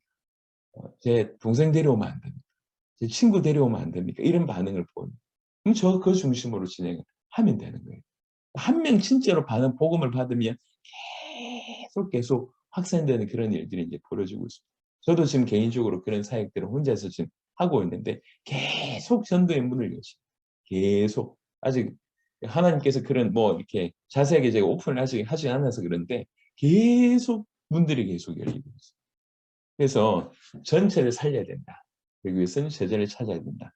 제자를 찾기 위해서는 복음을 전해야 되고 찾아진 제자에게는 성경을 통해서 깊이 있게 그리스도의 영광의 복음의 광채를 비춰야 된다. 굳이 이제 이렇게 지속적으로 제자 중심으로 하는 모임을 이름할 때 뭐 성경 공부라고 해도 괜찮지만 평화의 집이라고 이제 명칭한다. 이렇게 이제 얘기를 할 수가 있겠습니다. 자, 이게 기본적인 큰 얘기고요. 여기 마태복음 28장에 그대로 나와 있지 않습니까? 그대로 나와 있습니다. 이걸 그대로 한 것일 뿐입니다.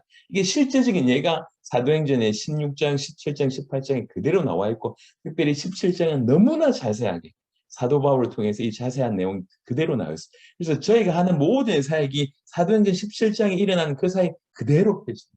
우리는 어딜 가든지 복음 전할 수 있는 어떤 그런 상황을 만들고 복음을 전해서 메시지를 전하면서 그 안에 제자를 찾고 제자가 찾아졌으면 이 제자가 계속 사역을 할 수 있도록 짧은 시간에 이분을 양육시키거나 아니면 이분의 눈을 열어줄 수 있도록 저희가 이제 사역을 계속 펼치는데 이게 폭발적으로 문들이 열렸다는 것입니다. 자, 그러면 여러분 교회에 적용하는 부분들을 제가 조금 이따 한번 얘기를 좀 해보겠습니다. 지금 벌써 시간이 굉장히 빨리 가고 있어서 당세복 사회 크게 어떻게 진행되는지를 얘기를 좀 말씀을 드려보겠습니다. 저희가 이제 우리 주소와 전사님 그 사회 보고 영상 이렇게 하나 올려주세요. 이렇게 주소로. 여러분 이 시간 끝나고 나서 1시간 15분짜리 사회 영상이 있는데요. 그게 한 3, 4년 전에 만들어진 건데 좀 자세하게 만들어졌어요. 한번 보시면 제가 하는 부분들이 조금 이해가 되실 겁니다만 일단 제가 먼저 말로 하고 그리고 나서 이제 여러분들이 그 영상을 보시면 더 이게 제가요 들어보셔서 알겠지만 굉장히 제가 단순하고 무식한 사람입니다. 그러니까 뭔가 뭐 대단한 것을 뭐 1부터 100까지 저는 그런 거 못합니다. 찾아가지고 이래야 됩니다. 저래야 됩니다. 그런 걸 못해요. 성경 보니까 너무 간단하더라고요. 그러니까 그 간단한 걸 가지고 그냥 믿음으로 나가서 그대로 한 것일 뿐입니다. 그러니까 제가 한다는 얘기는 누구든지 그럴 수 있어요. 요즘에는 단어도 생각이 안 나고 깜빡깜빡하더라고요. 여러분들도 아마 그러실 건데 그러니까 우리는 굉장히 단순하고 무식합니다. 그냥 맞으면 성경 그대로 맞으니까 그냥 그대로 가보니 하나님께서 그런 문들을 여셨습니다. 제가 하나님께서 은혜 주셔서 마이애미를 이제 가게 됐습니다. 지난번에도 간증을 했지만 그 뭐 전혀 개념 없이 아는 사람 한 사람도 없이 이제 마이애미를 가게 됐고 요 이제 첫 시간에 얘기했기 때문에 마이애미를 통해서 그 에코 쿠바가 연결이 됐고 에코 쿠바의 그 간사님을 통해서 이제 자기 담임 목사님 교회로 연결됐습니다. 그 교회 이름이 마라나타입니다. 이 마라나타 교회를 저희가 5번을 도왔어요. 5번을 도왔는데 처음에 갔을 때 이제 이렇게 저녁마다 일주일 집회를 했거든요. 저녁마다 참여하셨던 모임이 사람들이 한 70여 명 정도 됐습니다. 70명을 데리고 저녁마다 이제 메시지를 하면서 이제 방법을 가르쳐야 될 게 아니라 복음을 전해야 됩니다. 복음이 이 가슴 속에 들어가면 이 복음이 커지기 시작을 합니다. 이 복음을 계속 설명하고 그래서 그다음 이제 날마다 미션을 조그맣게 줬습니다. 예를 들면 월요일 강의하고 나서 내일 화요일 날 저녁에 오시기까지 숙제 하나 드립니다. 숙제 뭔데요? 요 전도지 요거 한 장씩만 전달하고 오세요. 그게 숙제였어요. 예. 둘째 날은 5장, 셋째 날은 10장 요 정도였습니다. 예. 전도지를 전달 못하는 거예요. 미국 사회다 보니까 어떻게 약속하지 않고 간다든지 이런 것들을 못하니까요. 전도지 한 장도 그리고 이제 개인의 어떤 그런 것들을 굉장히 존중해 주지 않습니까? 신봉을 못하니까 이 전도지 주는 것조차도 굉장히 힘들어요. 근데 일주일 동안 메시지가 계속 전하니까 흐지기 시작한다. 토요일 날 저희가 어디를 갔냐면 몰에 갔습니다. 몰. 뭐 여러분 아시겠죠? 미국의 마이애미 가면 돌핀이라고 하는 몰이 있습니다. 돌핀몰. 돌핀몰이 굉장히 커요. 이게 이제 실내거든요. 실내인데 돌핀몰이 엄청 큽니다. 돌핀몰이 다 데려가는 70명. 그 안에서 원래 전도가 불법입니다. 시큐리티들이 다 있어요. 다 풀었어요. 전도지만 주든지 메시지만 전하. 알아서 해라. 잡히면 쫓겨나든지. 할 수 있으면 하고 하기 싫으면 안 하고 부담스러우면 하지 말아 이렇게 풀었어요. 일주일 동안 훈련시켜놓고 풀었는데 제가 깜짝 놀랐습니다. 몰에 이렇게 거리들이 이렇게 복도들이 다양하게 있지 않습니까? 복도 중간중간마다 붙들고 메시지 하기 시작해요. 70년. 어떤 사람 무릎 꿇고 메시지를 해요. 그러니까 뭐 나중에 시큐리티들이 들어오고 뭐 난리가 났어요. 근데 1시간 동안 전도하는데 너무 놀라운 일이 벌어져요. 그 주간에 40명이 등록을 했어요. 그러니까 이제 충격을 받은 거이 사람들이. 그래 가지고 이제 처음에 이제 모일 때 그분들이 늘 하던 습관대로 회비를 걷어 가지고 이제 돈 뭉치를 이만큼 들고 왔어요. 이게 돈 뭉치를 저희가 다시 돌려드리면서 "우리는 우리 세대에 세계복음을 하고 싶습니다. 우리는 세계복음을 끝내려고 왔습니다. 우리는 하늘의 상급을 받을 그리고 이렇게 받는 것이 세계복음한테 별로 유익하지 못한 것 같다. 우리는 하늘의 상급을 받을 테니까 이걸로는 중남미 복음하든지 뭐 마이애미 복음하시든지 사용하시라." 이렇게 전달했어요. 그러고 나서 그런 식으로 5번을 도왔습니다. 그러니까 비행기 티켓도 우리가 끊고 가서 이제 숙소도 우리가 잡고 차량도 우리가 렌트하고 기름값, 식대비 모든 거를 단 한 푼 손 내밀지 않고 우리가 잡이라고 헌신하고 세미나를 준비하면 세미나를 섬기고 주일 예배를 준비하면 주일 예배를 섬기고 신방을 얘기하면 신방을 섬기고 다양한 형태로 들어가서 어느 자리를 만들어 주든지 그 모든 곳에 가서 예수님이 하나님의 아들 그리스도심을 막 풀어내듯이 5번째 정도 쭉 풀어내니까 이분들이 충격을 받은 거예요. 그래서 이제 이렇게 그 담임 목사님 성함이 까로도나라고 하는 목사님이신데 까로도나 목사님께서 이제 5번 끝날 무렵에 저한테 이렇게 얘기했습니다. 너무 어메이징한 게 세 가지가 있다. 세 가지가 어메이징하다. 뭐가 어메이징하냐? 일단 당신들이 말하는 복음, 성경의 복음이 너무 어메이징하다. 두 번째, 당신들이 하고 있는 전도, 성경의 전도 너무 어메이징하고 마지막 세 번째, 당신들의 섬김의 자세가 너무 어메이징하다. 이러면서 우리는 전혀 생각을 못했습니다. 우리는 그냥 마이애미를 갔을 뿐이에요. 그리고 이제 이 연결된 목사님을 통해서 자기 교회만 연결시켜 주신 것이 아니라 이제 이렇게 원래 처음 이분이 500개 교회 상임위원 12명 중에 한 명이라고 제가 말씀드렸지 않습니까? 그 500교회에 있는 분들을 대상으로 세미나 할 수 있도록 몇 번 열어주셨습니다. 그런데 이 목사님께서 저희가 전혀 우리는 생각지도 않았는데 갑자기 멕시코를 같이 가자는 거예요. 그러면서 또 과테말라를 같이 가자는 거예요. 우리가 얘기한 게 아닙니다. 우리는 그때만 하더라도 이런 계획이 없었어요. 우리는 그냥 마이애미만 갔어요. 마이애미 가서 성경의 복음을 전하고 성경의 전도를 전해서 제자를 찾고 그 제자 중심으로 그 교회를 살리고 이 교회가 은혜를 받으니까 교회가 전도가 일어나고 전도가 되니까 본인과 연결되어 있는 여러 교회에 여러 목사님들한테 소개시켜주고 이렇게만 하고 있었습니다. 일단 마이애미만 저희가 집중을 하고 있었는데 이분을 통해서 하나님께서 중남미의 문을 열어주신 거예요. 그래서 이분이 멕시코를 가셨네. 왜 그러냐니까 멕시코에 당신의 지교회가 있다고 하시더라고요. 그래서 멕시코에 가서 이제 이렇게 열어놨어요. 이렇게 준비를 했습니다. 그래서 멕시코에서 복음을 전하고 그리고 나서 일주일 동안 똑같이 복음 전하고 흩었는데 여러분 그때 보셨잖아요. 왜 2명의 아이가 어른한테 복음 전하는 거. 그게 그때 일어난 거죠. 그때. 그때 막 일어난. 그러니까 이제 이 멕시코에 있던 이 로베르토라고 하는 담임 목사님 이걸 깊이 받으셨어요. 이거면 우리 세대 세계복음 할 수 있겠다. 멕시코 살릴 수 있겠다. 그러니까 그때부터 지금까지 이분 중심으로 지금 멕시코에 엄청난 일이 벌어지고 있습니다. 여러분. 엄청난 일이. 여러분 제가요. 여러분들만 시간 낸다면 나라에서 무슨 일이 벌어졌는지를 다 얘기할 수 있어요. 그냥이 아니라 지금도 멕시코 같은 경우에는 그 멕시코 땅이 워낙 넓지 않습니까? 계속 요소에 생명과 같은 일들이 계속 일어나. 여튼 이런 일이 벌어지고 그중에 멕시코에 한 분이 복음을 받았는데 특별히 그 멕시코 안에서 2명을 지금 얘기하고 싶은데 한 명이 여자분입니다. 이분들이 참 이제 너무 가정 환경도 그렇고요. 어릴 때부터 모든 면에서 부러움을 받는 이제 외모도 아주 이쁘시고 아름다우시고 집안 배경도 했는데 남편 또한 너무너무 이제 모든 걸 갖춘 거예요, 남편. 남편이 패러글라이딩인가 뭐 이거 타다가 돌아가신 거예요. 젊은 날에. 애 3명 놔두고. 그러니까 이제 이 사람이 일평생 부유하게 자라왔고 아쉬울 거 없는 사람이에요. 남편이 갑자기 그런 일이 벌어졌지 않습니까? 그 무렵에 우리가 간 거예요. 예, 남편 돌아가신 지 얼마 안 되는 그 무렵에. 근데 이게 이 멕시코 교회에서 메시지를 전했는데 이분이 막 생명처럼 복음을 파는 거예요. 얼마나 전도를 지금 열심히 하죠. 그러면서 어느 정도냐면 알래스카에 저희가 제자가 없었거든요. 알래스카에 제자가 없어요.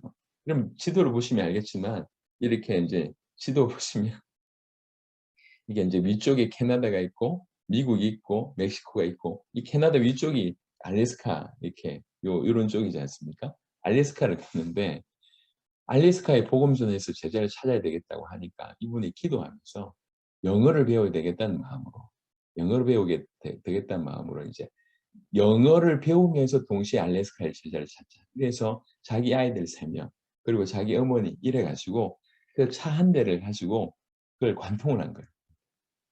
관통을 해서 알래스카에 가서 알래스카에서 1년 동안 있으면서 영어 배우면서 구석구석 교회를 찾아다니고 사람들 만나고 영어 관련한 사람들 만나면서 제자를 찾는 거예요. 그래서 이분이 그 모임을 받을 만한 사람 준비해 놓고 저희를 초청했어요. 그래서 저희가 알래스카 가서 사역을 한 겁니다. 아주 중요한 정말 생명처럼 복음을 받은 분들이 나타났어요. 물론 그 이후에 좀 이렇게 지속적으로 연결이 좀 안 돼서 좀 아쉽긴 하지만 이런 사람들이 나타나기를 했고 또 멕시코의 한 명의 제자가 복음을 받은 거예요. 정말 열심히 신앙생활을 했는데 천국 갈 자신이 없더래요. 유명한 셰프였습니다.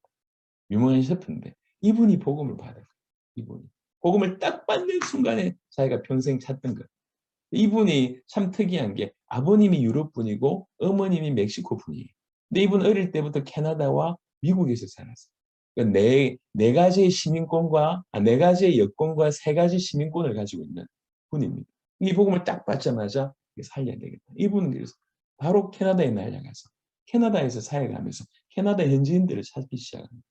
그 캐나다 현지인들이 일어나서 그 현지인들 중에 몇 명이 캐나다의 가장 유명한 청소년 선교단체가 있어요. 그 선교단체 핵심적인 멤버들을 그러니까 이제 이 루이스라고 한 분을 통해서 마이크라고 하는 현지인들이 찾아졌고 로비라고 하는 현지인들 요 주변 현지인들이 찾아지면서 그중에 이 청소년 선교에 리드하고 있는 요 존이라고 하는 분을 또 찾은 거예요. 존을 통해서 선교사 선교에 들어가서 선교에서 메시지 전하고 계속 확산되고 있어요. 한 명을 통해서 멕시코의 사람 한 명을 자, 이러는 중에 저희가 이제 그 마이애미가 멕시코를 열어줬고 과테말라를 열어줬거든요. 과테말라는 더 대박인 거예요. 이 과테말라에 지난번에 말씀드렸듯이 레닌이라고 하는 목사님이 복음을 받았는데 참 너무 기가 막힙니다. 레닌이라고 하는 목사님께서 복음 받기 전에 교회가 크고 모든 일이 잘 되는데 자기 마음에 평안함이 없더래요. 하나님 원하신 게 아닌 거예요. 그래서 그 많은 모임을 다 스탑을 시키고 1년 동안 기도하고 있는 터에 중에 이제 이 까르도나 목사님께서 전화를 한 거예요. 한국에서 온 이러이러한 선교사님들, 목사님들이 계시다. 내가 들어보니까 너무 좋고 지난 1, 2년 동안 우리 교회에 이런 일이 있었다. 이분들을 니네가 받겠냐. 이 레니 목사님이 안 그래도 기도 1년을 하고 있었는데 그 연말쯤에 그 얘기가 오니까 우리를 받겠다고 합니다. 그게 이제 저희가 간 겁니다. 감사하게 그 한 번의 메시지를 통해서 가슴속에 레니 목사님 가슴속에 복음의 아주 깊은 부분이 있어요. 이 레니 목사님 한 분을 통해서 지금 과테말라가 살아나고 있는 것을 지난번에도 영상을 좀 보셨겠지만 정말 많은 일들이 과테말라에 일어나고 있어요. 근데 이 과테말라뿐만 아니라 이 레니 목사님 복음을 봤더니 레니 목사님이 몇 나라의 문을 열어주셨어요. 예, 니카루가 그 중미에 열어놔 코스타리카, 엘살바도르, 벨리스의 문을 열어줬어요. 그 중에 하나가 이 엘살바도르입니다. 엘살바도르는요, 여러분, 엘살바도르 이름이 혹시 무슨 뜻인지 아십니까? 엘 살바도르예요. 엘 살바도르. 그러니까 구원자라는 뜻입니다. 구원자. 나라 이름이 구원자라고 하는 뜻이 대단하죠. 그런데 전 세계에서 가장 폭력 지수가 높은 땅입니다. 그러니까 그 땅은 그 나라는 깽이 잡고 있어요. 공식적으로 깽단이 그 나라를 잡고 있습니다. 그래서 학생들 40%가 깽하고 연결되어 있습니다. 아주 심각한 땅입니다. 그러니까 이게 제가 엘살바도르 처음 가서 너무 놀란 게 이 뉴스를 보여주는데 싸움 폭력하는 장면이 있고 우리는 웬만큼 이렇게 그림자나 이렇게 뭐 이렇게 뭔가를 처리하잖아요. 그냥 노골적으로 두들겨 패서 죽는 장면. 저 사람 죽어서 누워 있는 것을 그냥 그대로 방송에 내보내요. 그 정도로 수위가 높아요. 폭력 수위가 높고 그러다 보니까 분열의 영이 굉장히 강해요. 이게 하나가 안 되는 거 계속. 이런 중에 그러니까 마벨이라고 하는 여자 목사님이 메시지를 받아요. 여러 계기로. 마벨이라고 하는 목사님의 메시지를 받고 남편 다윗 목사님 메시지를 받고 그러고 나서 이분들 통해서 복음이 계속 확산되는 중에 청소년들이 일어났어요. 아까 말씀드렸습니다. 거의 40%가 갱에 연루되어 있는데 청소년들 중에 복음 받은 자가 일어나요. 그래서 나중에는요. 엘살바도르가 크지 않지만 주가 10개 넘습니다. 열 몇 개의 주가 있어요. 주 담당자를 이제 세웁니다. 주 담당은 그 주에 들어가서 복음 전하고 그다음에 제자를 찾고 이런데 이 10대 후반에 그 주 담당자 전체 중에 10대 후반의 아이가 몇 명 있었어요. 한 주를 맡는데 청소년들이 맡는 거예요. 놀랍죠? 그게 어떻게 사역했는지 물어봤어요. 청소년들이 자기가 집이 여기면 자기 맡은 주가 저쪽인 거예요. 그러니까 제가 지금 동탄에 살고 있는데 제가 맡은 주가 거기 이제 충청도 아니면 전라남도 이게 이제 맡아졌으면 가야 될 거 아니에요. 차비가 없어요, 청소년들이. 차비가 없어. 그러면 이제 이렇게 그래도 나라가 그닥 주지만 나라가 크지 않아서 또박또박 몇 시간씩 걸어가기도 하고 차 얻어 타기도 하고 그래 가서 복음을 전하는데 밖에 불신자도 복음 전하고 신자들도 복음 전하고 심지어 이제 교회 안으로 들어가면 이게 교회 목회자들이 기가 막히게 하는 거예요. 10대 후반이 들어와서 목사님 우리가 복음 전해야 되지 않겠습니까? 복음은 이런 겁니다. 얘기하니까 목사님들이 어떻게 생각하겠어요? 기가 막히다고 생각하겠죠. 다 좋잖아요. 그러면서 제자를 찾는 거예요. 그래서 이 친구가 이렇게 제자를 찾으면 그 제자를 위해서 이제 우리 엘살바도르 중요한 팀들이 다 가서 그 교회를 도와줍니다. 이렇게 세운 겁니다. 지금 엘살바도르는요. 모든 주에 이미 제자가 든든하게 서 있고요. 이 모든 주에서 이렇게 같이 전도하는 일들을 지금도 끊임없이 하고 있습니다. 코로나 상황인데. 엘살바도르를 한참 하고 있는데 엘살바도르를 통해서 연결된 곳이 어디냐면 콜롬비아예요. 콜롬비아. 엘살바도르 한 분의 어떤 목사님이 콜롬비아에 우리를 소개시켜 줬어요. 갔어요. 갔는데 이분이 이제 우리가 누군지를 모르는 거죠. 전혀 모르는. 알고 보니까 이분이 대단하신 분이시더라. 이분이 어떤 분이시냐면 20대 때부터 콜롬비아 보고타의 가장 큰 교회를 담임하셨던 정도의 입지전적인 인물입니다. 그리고 교단인지 뭔지는 잘 모르겠지만 큰 조직의 거의 대표 리더 역할을 감당을 하시면서 이분 중심으로 해서 교회가 40년 동안 목회하면서 500개를 세우셨어요. 교회 500개를 세우신 분이시고 신학적으로 굉장히 뛰어난 분이시라 5개 나라의 신학교를 세우셔서 이제 총장, 학장 그 역할을 하신 분이고 이제 그런 사역들을 다 하고 이제 은퇴하시려고 고향 땅에 돌아오신 거예요.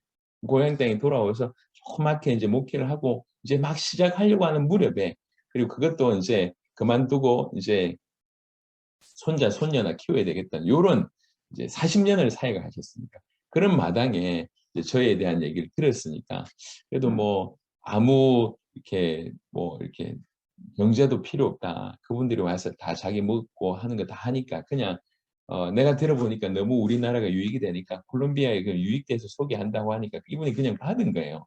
그러니까 우리에 대한 얘기를 전혀 모르죠. 일단 이제 첫 만나면서 딱 앉았는데 어디서부터 어디까지를 얘기해야 될지 모르겠더라고요. 하여튼 첫 만나면은 약간 예, 마음문이 열리지가 않았습니다. 그 다음 날에 첫 순수가 어디였냐면 라디오에서 복음을 전하는 곳으로 이분을 만들어놨는데 저녁부터는 집회가 있는데 오전에 라디오 메시지가 처음이었어요. 라디오 이제 방송국이라고 하는데 제가 엘살바도르는 들어갈 때부터 방송국에 너무 많이 들어갔거든요.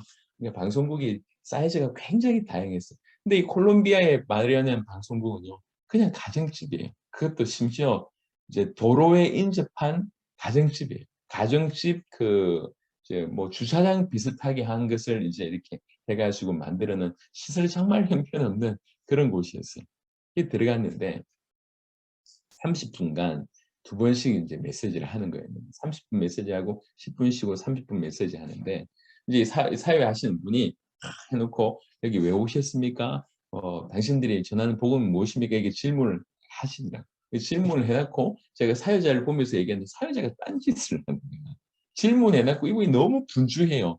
그러니까 질문을 해놓고 나를 봐야 되는데 이렇게 하고 있는 거예요. 이 질문을 했는데 대답을 하는데 이 사람이 너무 분주하니까. 그리고 이제 제 옆에 이 콜롬비아에 아까 말씀드렸던 벨무데스라고 하는 목사님 오셨어요. 제 옆에 의자를 앉았는데 이분이 이렇게 처음에 이렇게 듣더니 자세가 점점 뒤로 넘어가는 거예요. 거의 의자에 거의 자세가 거의 누운 정도의 수준이에요. 그러니까 메시지를 전하러 갔는데 인터뷰를 하는 사회자는 제 얘기 안 듣고 같이 따라왔던 이분은 거의 뭐 자세가 누워가지고 핸드폰을 계속 하고 있어요. 핸드폰.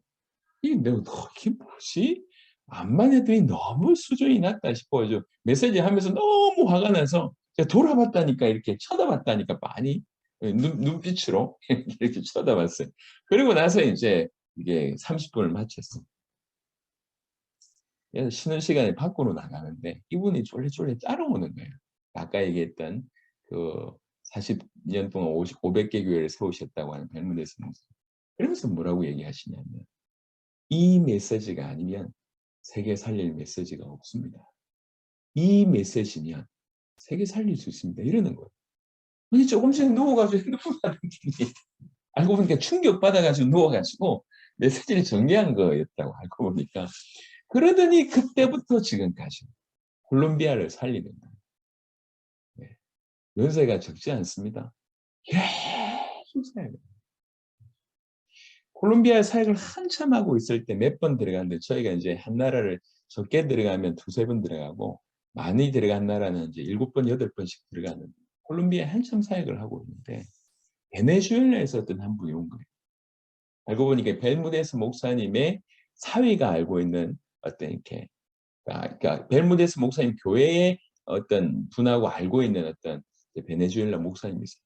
이분이 말씀 들어보니까 너무 좋아서 베네수엘라 있는 분한테 얘기하는 거예요. 그때 당시에 콜롬비아하고 베네수엘라가 약간 좀 어려웠어요. 왜 그러냐면 베네수엘라 물가가 기름값이 툭 떨어지다 보니까 콜롬비아에 있는 사람들이 차로 때로 가가지고 베네수엘라에서 기름을 사들고 와서 파는 거예요. 그러니까 그러다 보니까 국경을 이제 봉쇄를 할 수밖에 없는 거죠. 이제 콜롬비아 입장에서도 어떻게 보면 시장 질서가 무너지고 베네수엘라 입장에서도 좀 안 좋으니까 이제 서로 막아놨어요. 그래서 잘 오가기 힘든데도 일부러 넘어온 거예요. 그래서 메시지를 듣는데 메시지 듣는 태도 보면 알지 않습니까? 너무 기가 막히게 잘 따로 불러가지고 확인해 봤는데 이 사람 확실해. 그래서 베네수엘라 가겠다. 그래서 다음에 내가 콜롬비아에 오면 콜롬비아를 통해서 육로로 가겠다고 얘기해서 그 다음에 이제 콜롬비아에서 베네수엘라 국경에 가서 이제 넘어가려고 했는데 막더라고요. 못 넘어가게 더 심해져서. 정말로 기가 막히게 완전히 불가능한데 말씀드렸던 베네수엘라의 올란도라고 하는 목사님이 우리가 넘어간다고 각 주에 한 명씩을 다 불러가지고 모임을 준비를 했어요. 모임을. 근데 우리가 못 넘어가게 됐잖아요. 그래서 그 모임 중에 각 주의 대표들 중에 가장 핵심적인 대표라고 할 수 있는 4명을 끌고 넘어온 거예요, 콜롬비아. 어떻게 넘어왔지 모르겠어요. 돈을 주고 넘어왔는지 뭐 월담을 했는지 모르겠어요. 넘어왔어요. 그래서 딱 자기한테 1시간 반인가 딱 있대요. 그 안에 다시 가야 된대. 그래서 이 넘어온 사람들하고 콜롬비아 사람들하고 정말 방에서 그 숙소에서 말씀을 지내. 감사하게 이분들이 다 파는. 여러분 지금 베네수엘라 24개 주 전부 복음이 들어있어요. 전부. 그러니까 지금 또 나라가 더 어렵지 않습니까? 더 어려우니까 더 갈급하게 복음이 확산돼요. 먹을 거 저희가 베네수엘라 몇 번 들어갔는데 처음에 들어갔을 때 인플레이션이 너무 심해가지고 저희가 $100를 바꿨는데 돈다발이 그냥 돈다발이 아니라 이 박스로 몇 개가 왔어요. 박스. 그래서 물을 하나 사는데 그 돈으로 몇백 장 해야지 물을 사요. 그래서 제가 처음으로 돈을 이만큼 들고 물 이렇게 세면서 물 사보고 이렇게 돈을 원 없이 써봤습니다. 베네수엘. 일단 그렇게 이제 사역을 이제 펼쳤는데 지금 너무 사역이 이게 한 명 찾았는데 그 한 명을 통해서 계속 문이 이렇게 여러 나라가 확산되고 있다가 그 마이애미를 통해서 멕시코, 과테말라를 통해서 몇몇 나라 중에 엘살바도르를 통해서 콜롬비아를 통해서 베네수엘라 막 이렇게 확산되고 있을 때에 또 이제 에코쿠바 이 목사님께서 그 담당하신 목사님께서 저를 부르셔서 쿠바를 좀 들어가 달라. 왜 제가 첫 시간에 간증했습니다. 그렇게 해서 저희가 쿠바를 들어가서 쿠바의 아놀드 목사님을 세웠습니다. 감사는 쿠바를 통해서 그때부터 또 다른 문이 열립니다. 쿠바에 여러분 뭐 무시할 게 아니라요. 쿠바가 의술이 굉장히 발달되어 있습니다. 의사들을 많이 쿠바에서 배출해요. 그래서 쿠바의 인근에 있는 나라들이 의료를 배우기 위해서 쿠바에 많이 옵니다. 심지어는 저기 아프리카까지 쿠바의 의료 기술을 배우려고 합니다. 요 들어와 있는 멤버들 중에 복음을 받은 사람들이 나오기 시작했어요. 그 중에 하나가 IT의 디사마라고 하는 친구입니다. IT 디사마가 지금도 IT 전역을 살리고 있고 꽤나 많은 이 IT 문들이 열려 있고요. 그 다음에 IT하고 이렇게 섬 하나가 반이 IT고 반이 도미니카 공화국입니다. 도미니카 공화국에도 가브리엘이라고 하는 베르가스라고 하는 분이 또 찾아져서 지금도 계속 사역을 하고 있고요. 그리고 카리브의 여러 섬나라 중에 저희가 쿠바 제자들을 통해서 몇 나라 들어가서 거기서 또 몇몇의 제자를 좀 찾기도 했습니다. 그러니까 마이애미의 마라나타 교회를 통해서 이렇게 연결된 선 하나, 그 다음에 에코 쿠바를 통해서 이렇게 연결된 선 하나, 또 하나가 뭐냐면 마이애미 들어갔을 때 까르도나라고 하는 마라나타 교회 목사님께서 연합회 우리 세미나를 하게 해주셨다고 했지 않습니까? 그때 목사님들 대상으로 메시지를 전했는데 몇몇의 목사님이 찾아왔어요. 이 복음이면 우리나라 살릴 수 있겠다. 우리도 우리나라 가서 제자를 찾을 수 있도록 좀 도와달라. 같이 좀 동력해달라. 그래서 들어간 나라가 브라질, 아르헨티나, 칠레입니다. 네. 그 중에 브라질은 그 나라가 워낙 크더라고요. 진짜 지금도 약간 안타까운 게 브라질에 사역 갔을 때 어떤 분이 연결됐냐면 음, 교회 하나가 10,000개인가 됐대요. 10,000개. 교단이 아니고 그냥 교회예요. 그래서 전국에 그 교회 목회자들만 모아서 집회를 하는데 정말 정확한 숫자를 헤아릴 수는 없지만 목회자 대표들만 모였는데 거의 1,000명 아래 위로 모였던 것 같아요. 근데 브라질에 갈 때 브라질 통역자를 우리가 없었거든요. 스페니쉬는 있었는데 브라질 통역자가 없어서 한국에서 알아보고 간 거예요. 알아보고 갔는데 한국 이제 이렇게 한인 중에 청년 중에 통역할 수 있다 그래서 저희가 적지 않게 비용을 줬어요. 제 기억으로는 하루에 10만 원씩 주면서 걔를 썼는데 알고 보니까 얘가 유학생이었던 거죠.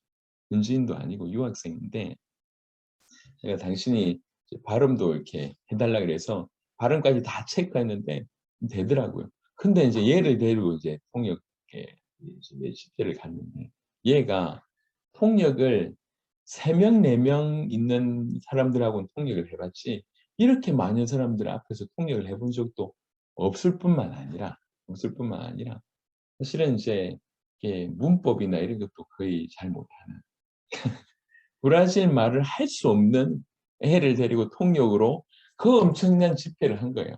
그러니까 이제 이 사람들이 듣기에는 제가 통역자를 데리고 왔는데 통역자가 거의 뭐 이렇게 뜨문뜨문하니까 이제 예를 들면 여러분 생각해 보세요. 저기 베트남 사람이 한국말을 할 수 있는 베트남 사람 데리고 왔는데 이 베트남 사람이 한국말을 거의 이제 문법도 거의 틀리게 하는데 지금 이런 상황이에요. 그런 상황에 메시지를 하니까 나중에는 그냥 허허허 웃더라고. 메시지가 전달이 안 됐어요. 너무 그 리더 되시는 그 담임 목사님 되신 분이 인품 훌륭하시고 너무 대단하시더라고요. 한 번만 제대로 이분한테 메시지를 전했으면 좋았을 것을. 그러니까 그게 지금도 아쉬워요. 물론 하나님의 뜻이 아니었겠지만 그 한 번 받았다고 했으면 브라질 복음화가 굉장히 앞당겨졌을 것인데 정확한 복음을 한 번이라도 제대로 못 전해보니까 너무 좋은 기회였는데 그게 지금도 아쉽습니다. 브라질은 그랬고요. 칠레하고 아르헨티나도 소수의 제자지만 이 소수의 제자들을 통해서 계속 복음이 확산되고 있고요. 특히 아르헨티나에는 볼리비아 사람들이 많이 와 있습니다. 그러니까 아르헨티나에서 찾아진 제자들을 데리고 저희가 또 볼리비아로 갑니다. 저희가 지금까지 한 모든 사역 중에 가장 힘든 사역이 볼리비아였어요. 볼리비아가 거의 네팔 수준으로 높거든요. 공항이 높아요. 예. 우리나라 백두산보다 훨씬 높습니다. 예. 거기에 가서 사역을 하다 보니까 이제 거의 누워서 사역을 했어요. 이게 계단을 한층 올라가는 게 힘들 정도로 그런 사역인데 그럼에도 불구하고 그 안에서 제자를 찾게 되는 일이 벌어졌는데 이렇게 어딜 가든지 제자를 찾고 그 찾아진 제자들은 자, 요 얘기도 좀 드리면 좋겠네요. 저희가 이제 제자를 찾았으면 한국 땅에 있으면 여러 번 자세하게 교육을 할 수 있지 않습니까? 도움을 줄 수 있는데 이분들은 별로 도움을 줄 수 없어요. 집중적으로 교육을 합니다. 그리고 또 하나는 결국 이 나라의 복음은 이 나라 이 제자의 눈이 열리는 만큼 복음이 확산될 수 있지 않습니까? 그러면 가장 빨리 눈이 열리는 건 뭐냐면 사역을 같이 해보는 거예요. 그래서 예를 들면 이제 한 나라에서 저희가 한번 사역을 할 때, 예를 들면 중남미를 갈 때 한 나라만 하고 오지 않습니다. 그럼 너무 힘들잖아요. 가는데 이틀 걸려요. 예. 저희 이제 이렇게 어떻게든 경제를 세이브하고자 제일 이제 저렴한 거 타다 보니까 이렇게 환승을 많이 하고 그러다 보면 가는데 한 이틀 이상 걸리거든요. 이틀 가면 도착하자마자 바로 사역을 합니다. 또 올 때 이틀 걸리잖아요. 비용이며 시간이며. 그러니까 한 나라 사역만 하기 오기는 너무 아쉬운 거죠. 그럼 갈 때마다 최소 두 나라 아니면 세 나라, 네 나라 이렇게 사역을 하고 옵니다. 그러면 첫째 나라에서 제자를 찾았잖아요. 그럼 이 제자를 데리고 그 다음 나라를 같이 갑니다. 당신 시간 되냐? 시간 낼 수 있냐? 이 복음이라면 당신 나라를 살릴 수 있다면 낼 수 있냐? 오케이. 그러면 이 사람의 모든 경비를 우리가 다 책임지면서 다 데려갑니다. 예를 들면 콜롬비아에서 제자를 찾았어요. 그 다음 사역지가 엘살바도르였습니다. 엘살바도르 같이 갔어요. 예, 파나마 같이 갔습니다. 같이 가서 저희가 사역하는 메시지하는 걸 먼저 보여드리고 이분이 그래도 복음을 받았잖아요. 그러면 동일하게 메시지 하는 시간 이분을 써. 메시지 해봐라. 당신이 받은 은혜들. 복음 전해라. 교재에 있으니까 한번 해라. 그래가지고 혹여 부족하면 이제 저희가 커버하면 되니까 이렇게 해서 그렇게 하면서 사역을 하고 그렇게 하면서 제자를 찾고 제자 찾은 분들을 이렇게 돕는 거를 처음부터 끝까지 다 보여줍니다. 이렇게 하면 눈이 굉장히 빨리 열려요. 그렇게 해서 이제 자기 나라로 가서 사역을 할 때 저희가 다른 나라에서 제자 찾았던 것처럼 이분은 자기 나라에 가서 여러 지역에서 그렇게 사역을 하면서 제자를 찾는 거죠. 그리고 또 하나는 어떤 나라는 사역이 굉장히 활발하고 어떤 나라는 사역이 조금 덜 활발한 그런 케이스가 있지 않습니까? 그럼 이 사역이 활발한 나라의 제자들을 사역이 약간 덜 활발한 나라의 제자에 보냅니다. 도와줘요. 그래서 저희는 뭘 돕냐면 이분이 여기까지 가는 경비는 저희가 책임집니다. 그럼 이분이 여기 갔을 때 이 나라에서는 이 나라가 책임집니다. 그리고 이제 사례받는 이런 걸 처음부터 철저하게 아예 없앴습니다. 왜 복음을 전하고 사례를 받습니까? 물론 뭐 감사의 표현이기도 하지만 제가 볼 때 그런 건 약간 좀 아쉽습니다. 우리나라에도 지금 이제 강사료 이런 게 있잖아요. 뭐 물론 좋은 의미라고 하지만 그게 이렇게 뭐 좋은 선의의 뜻인 줄 압니다. 하지만 약간 좀 왜곡된 게 좀 있는 거예요. 예. 나중에는 결국 그 돈 때문에 메시지를 하는 이런 일들이 좀 있는 것도 보여지고 또 메시지를 하는 사람도 메시지하고 나면 당연히 돈 생길 줄이라고 생각하는 이런 부분들이 제가 볼 때 이게 그렇게 건전한 문화는 아닌 것 같아요. 좋은 표현이지만 그래서 저희는 처음부터 그걸 건절했어요. 저희가 그러지 않았고 누구든지 우리는 가족이다. 가족이 내 집에 와서 하는데 이 사람이 돈 바라보고 온다는 건 틀린 얘기고 가족이 내 집에 오니까 내가 힘을 다해서 돕는 건 당연하지 않겠냐. 이런 얘기를 이제 계속 해왔던 거죠. 그래서 저희는 그런 문화가 없습니다. 서로서로 돕습니다. 감사한 거는 여기 있는 제자가 여기 가면 이 나라를 도와줘요. 근데 중요한 건 뭐냐면 이분 또한 눈이 열리는 거죠. 계속 크로스 할 수 있도록 저희가 배려를 하는 겁니다. 그러니까 이 나라 분을 저 나라 보내고 저 나라 분을 이 나라 보내고 이분들은 자기의 시간과 열정을 투자하고 우리는 갈 수 있도록 장을 만들어주고 경제를 서포트하고 이러면서 끊임없이 서로 도우면서 성장할 수 있도록 지금까지 만들었어요. 여튼 이렇게 하면서 중남미에 이제 복음이 확산이 된 이렇게 열심히 하고 있는 중에 저희가 칠레를 갔어요. 칠레를 갔는데 칠레에서 열심히 복음 전하고 있는데 지난번에 언급을 드렸던 것처럼 뭔가 약간 뭔가 알 수 없는 그런 인종이라고 해야 되나? 이분이 앉아 있더라. 저분을 아프리카 분이라고 해야 될지 아시아 분이라고 얘기해야 될지 아프리카처럼 좀 이렇게 피부가 검은데 자세하게 보면 아프리카는 아닌 것 같고 북부 아프리카 아랍계족인가 도무지 구분이 안 되는 분이 한 분 앉아 계시다.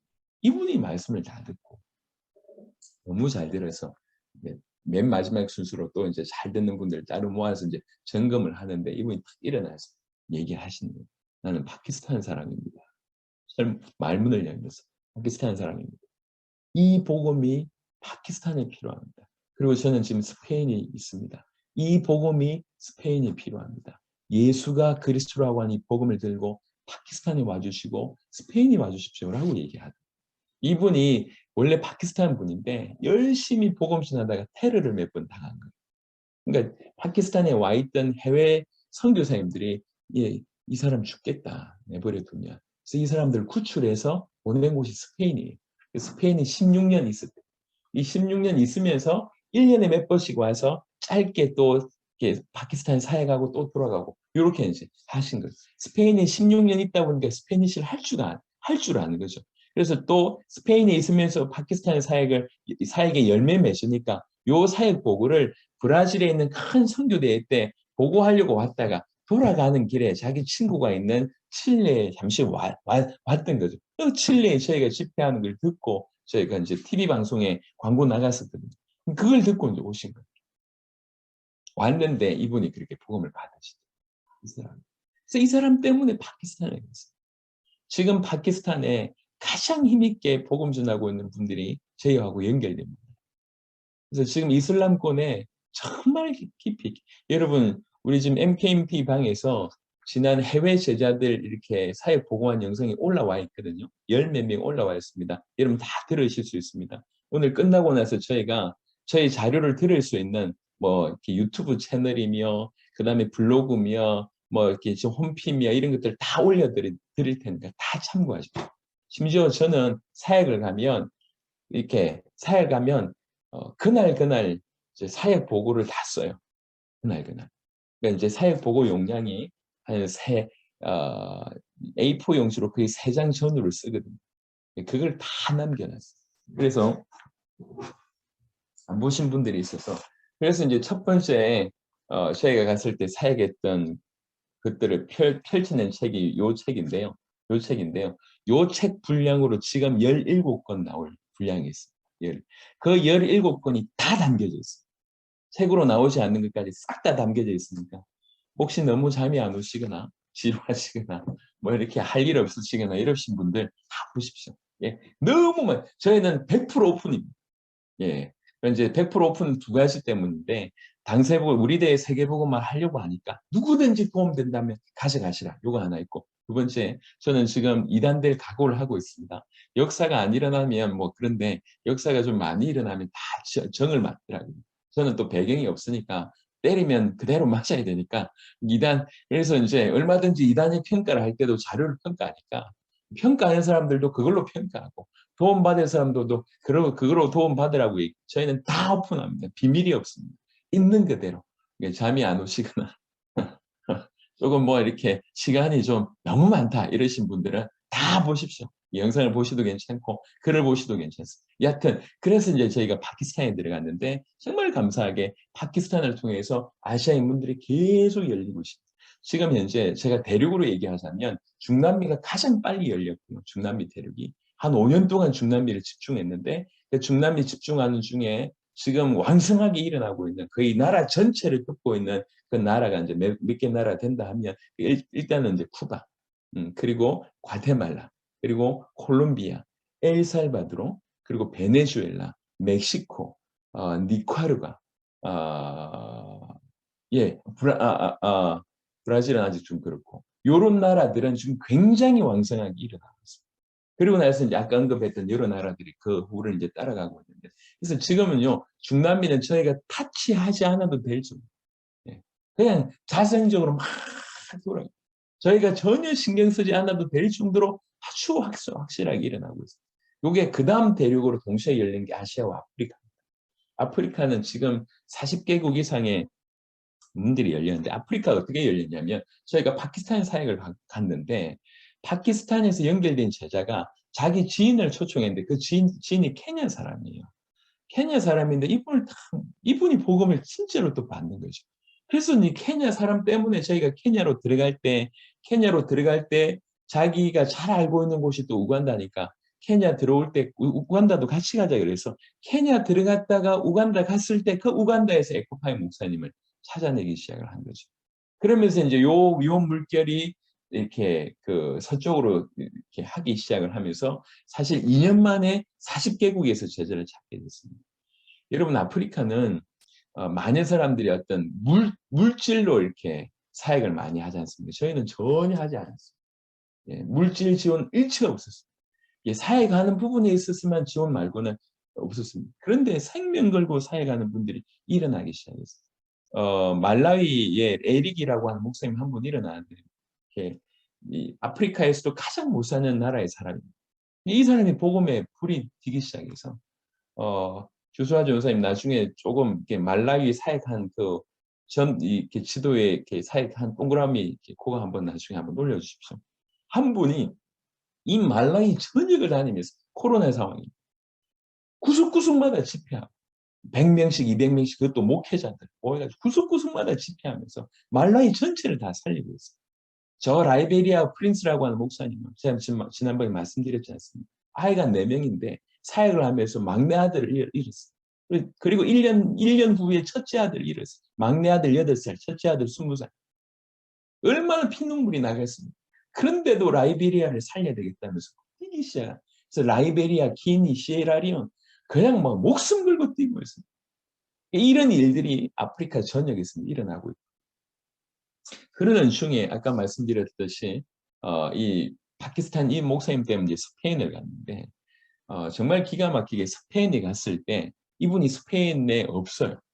예, 영국으로 이제 영국인가 이주를 했는데 돈을 벌어야 또 사역을 할 수 있으니까 저희하고 시간이 안 맞아가지고 스페인으로 초청해서 스페인을 갔는데 이분이 스페인이 없어요. 그러니까 갔는데 초청한 사람이 없어. 아무도 모르는 곳에서 이제 가게 됐는데 저희가 스페인으로 간다고 하니까 중남미의 사람들 중에 스페인의 어떤 알고 있는 분들하고 이제 연결시켜줬어요. 그래서 젊은 이 형제 한 명이 우리를 맞아줬어요. 현재 스페인에 가서 정말 뭐라고 얘기해야 되나 이렇게 숙집도 아니고 그냥 이제 집 하나, 방 하나, 그 다음에 거실 하나 있는 도무지 유럽이라고 생각할 수 없는 거기에 제가 10몇 명이 들어간 거예요. 이제 맞아주는 사람이 없으니까 수소문해서 거기에 들어가서 거기서부터 사역을 하게 됐어요. 스페인하고 이탈리아.